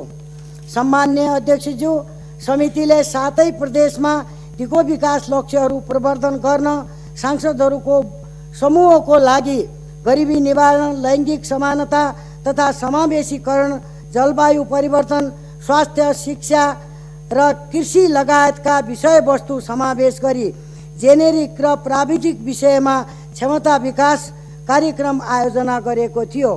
यसबाट दिगो विकास कार्यान्वयनमा एकबद्धता र स्थानीयकरणमा सहयोग पुगेको छ। अहिले समितिले दिगो विकास स्रोत केन्द्रको आफ्नै पोर्टल निर्माण गरेको छ, जसमार्फत दिगो विकास लक्ष्यसँग सम्बन्धित क्रियाकलाप, जानकारीहरू तथा सूचनाहरू नियमित सम्प्रेषण गरी सबैको पहुँचमा हुने लक्ष्य लिएका छौँ। समितिले नीतिगत सुधार, अध्ययन अनुसन्धान, स्थलगत अनुगमन, अन्तर्क्रियात्मक कार्यक्रम, अध्ययन भ्रमण, अनुगमन र कार्यान्वयन निकायलाई निर्देशन जस्ता 23 वटा विषय क्षेत्रमा कार्ययोजना निर्माण गरी नियमित कार्य सम्पादन गर्दै आएको छ। समितिले चाडपर्वलाई मध्यनजर गरी खाद्य पदार्थको सहज आपूर्ति, यातायात क्षेत्रको नियमन, बजार अनुगमन सम्बन्धमा कार्यदल गठन गरी अनुगमन पश्चात भारतको सिमानामा जोडिएका नेपालका 33 जिल्लाहरूमा नेपालीले भोग्नु परेको समस्या सम्बन्धमा सुरक्षा व्यवस्थापन सम्बन्धमा पूर्व सावधानी अपनाउन गृह मन्त्रालयलाई निर्देशन दिएको साथै कालीमाटी फलफुल तथा तरकारी पसल सुपथ मूल्य पसल टुकुचाको खसी बजार अवस्था अनुगमन गरी कृषि तथा पशुपन्छी विकास मन्त्रालयलाई निर्देशन दिएको थियो। सहज यातायात व्यवस्थापनको लागि माननीय भौतिक पूर्वाधार तथा यातायात मन्त्रीलाई बैठकमा आमन्त्रण गरी सुरक्षित सडक व्यवस्थापन, यात्रु मैत्री व्यवहार एवं सुरक्षित आवागमन सम्बन्धमा उपयुक्त कार्यनीति एवं कार्यक्रम व्यवस्थापन गर्न मन्त्रालयलाई निर्देशन दियो। जनजीवनलाई सहज एवं दैनिक उपभोग्य वस्तुको सहज व्यवस्थापनको लागि उद्योग आपूर्ति तथा वाणिज्य मन्त्रालयको माननीय मन्त्री एवं मन्त्रालयका सचिव लगायत विभागीय प्रमुखहरूसँग तत्कालीन अवस्था र गर्नुपर्ने तयारीका सम्बन्धमा जानकारी लिने एवं निर्देशन दिने काम गरियो। राष्ट्रिय गौरवका आयोजना सम्बन्धमा मेलम्ची खानेपानी आयोजना, पश्चिम सेती जलविद्युत आयोजना, भेरी बबई डाइभर्सनको अनुगमन गरी आवश्यक महसुस भएको विषयमा निर्देशन दिने काम गरियो। विधेयकहरूलाई दिगो विकासको आयामबाट मूल प्रवाहीकरण गर्न योजना आयोग र विज्ञ समेतको सहयोगमा परीक्षण सूची तयार गर्ने कार्य सम्पन्न गरिएको छ। कर्णाली प्रदेशको जाजरकोट र दैलेख, सुदूरपश्चिम प्रदेशको कञ्चनपुर र डडेलधुरा एवं प्रदेश नम्बर 2 को सप्तरी र धनुषामा भौतिक पूर्वाधार र सुशासन सम्बन्धी कार्यक्रम गरियो। जिल्ला स्थित विषयगत कार्यालयका प्रमुखहरू, राजनीतिक दलहरू, जनप्रतिनिधिहरू, नागरिक समाजका प्रतिनिधिहरू एवं पत्रकारहरूको सहभागितामा प्रति जिल्ला 100 भन्दा बढी व्यक्तिहरूको सहभागितामा भौतिक पूर्वाधार र सुशासन सम्बन्धी अन्तर्क्रियात्मक कार्यक्रम सम्पन्न गरी सुशासन, भ्रष्टाचार न्यूनीकरण एवं जनशक्ति व्यवस्थापन लगायत पक्षमा सम्बन्धित निकायलाई निर्देशन दिने काम गरियो। काठमाडौँ महानगरपालिका, ललितपुर महानगरपालिका र धनुषाको कमला नगरपालिकाको न्यायिक समितिको कार्य प्रक्रिया सम्बन्धमा स्थलगत अनुगमन गरी आवश्यक निर्देशन दिने कार्य गरियो। सम्माननीय अध्यक्षज्यू, विश्वभरि कोभिड-19 को महामारी एवं नेपालमा पनि यसको संक्रमण बढ्ने जोखिम रहेको सन्दर्भमा नागरिकहरूको सहज स्वास्थ्य पहुँच, परीक्षण किट एवं स्वास्थ्य सामग्रीको उपलब्धता लगायत सरकारको भूमिकालाई पारदर्शी, जवाबदेही, वस्तुपरक र सामाजिक न्याय एवं मानव अधिकारको संरक्षण जस्ता सुशासनका मूलभूत मान्यतामा केन्द्रित हुन सरकारलाई निर्देशन दिने काम गरियो। साथै जलवायु परिवर्तन लगायत कोभिड-19 को सन्दर्भमा समितिका माननीय सदस्यहरू र वातावरण विज्ञबीच आम्ने सामने मोडालिटी तथा भर्चुअल माध्यमबाट वेबिनार सञ्चालन गरियो। समितिले दिगो विकास लक्ष्य कार्यान्वयन सम्बन्धमा राष्ट्रिय योजना आयोगका उपाध्यक्ष माननीय डाक्टर पुष्पराज कण्डेल, महालेखा परीक्षक माननीय टङ्कमणि शर्मा, नेपाल सरकारका मुख्य सचिव श्री लोकदर्शन रेग्मी र महालेखा नियन्त्रक गोपीनाथ मैनालीसँग दिगो विकास र सुशासन सम्बन्धमा क्षेत्रगत जानकारी लिने एवं आवश्यक निर्देशन दिने काम समेत गरिएको छ। यसका अतिरिक्त कोभिड महामारीको सन्दर्भमा शिक्षा क्षेत्रमा देखिएको समस्या सम्बन्धमा शिक्षा, विज्ञान तथा प्रविधि मन्त्री माननीय गिरिराजमणि पोखरेललाई बैठकमा आमन्त्रण गरी मन्त्रालयको तयारी सम्बन्धमा जानकारी लिने एवं आवश्यक निर्देशन दिने काम समेत भएको छ। सम्माननीय अध्यक्षज्यू, अन्तमा समितिको कार्यलाई निरन्तर मार्गदर्शन गर्नुहुने सम्माननीय अध्यक्षज्यू एवं माननीय उपाध्यक्षज्यू प्रति हार्दिक आभार व्यक्त गर्दछु।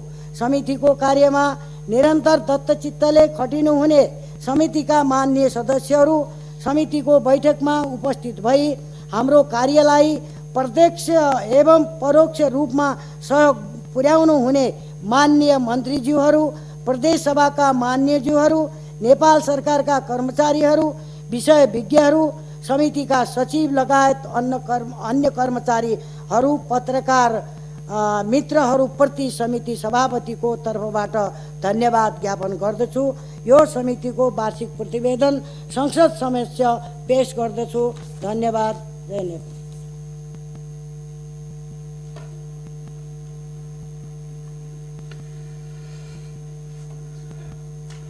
माननीय सदस्यहरू, अब अर्को बैठक 2077 पुस 26 गते आइतबार दिनको 1 बजे बस्ने गरी यो बैठक स्थगित हुन्छ।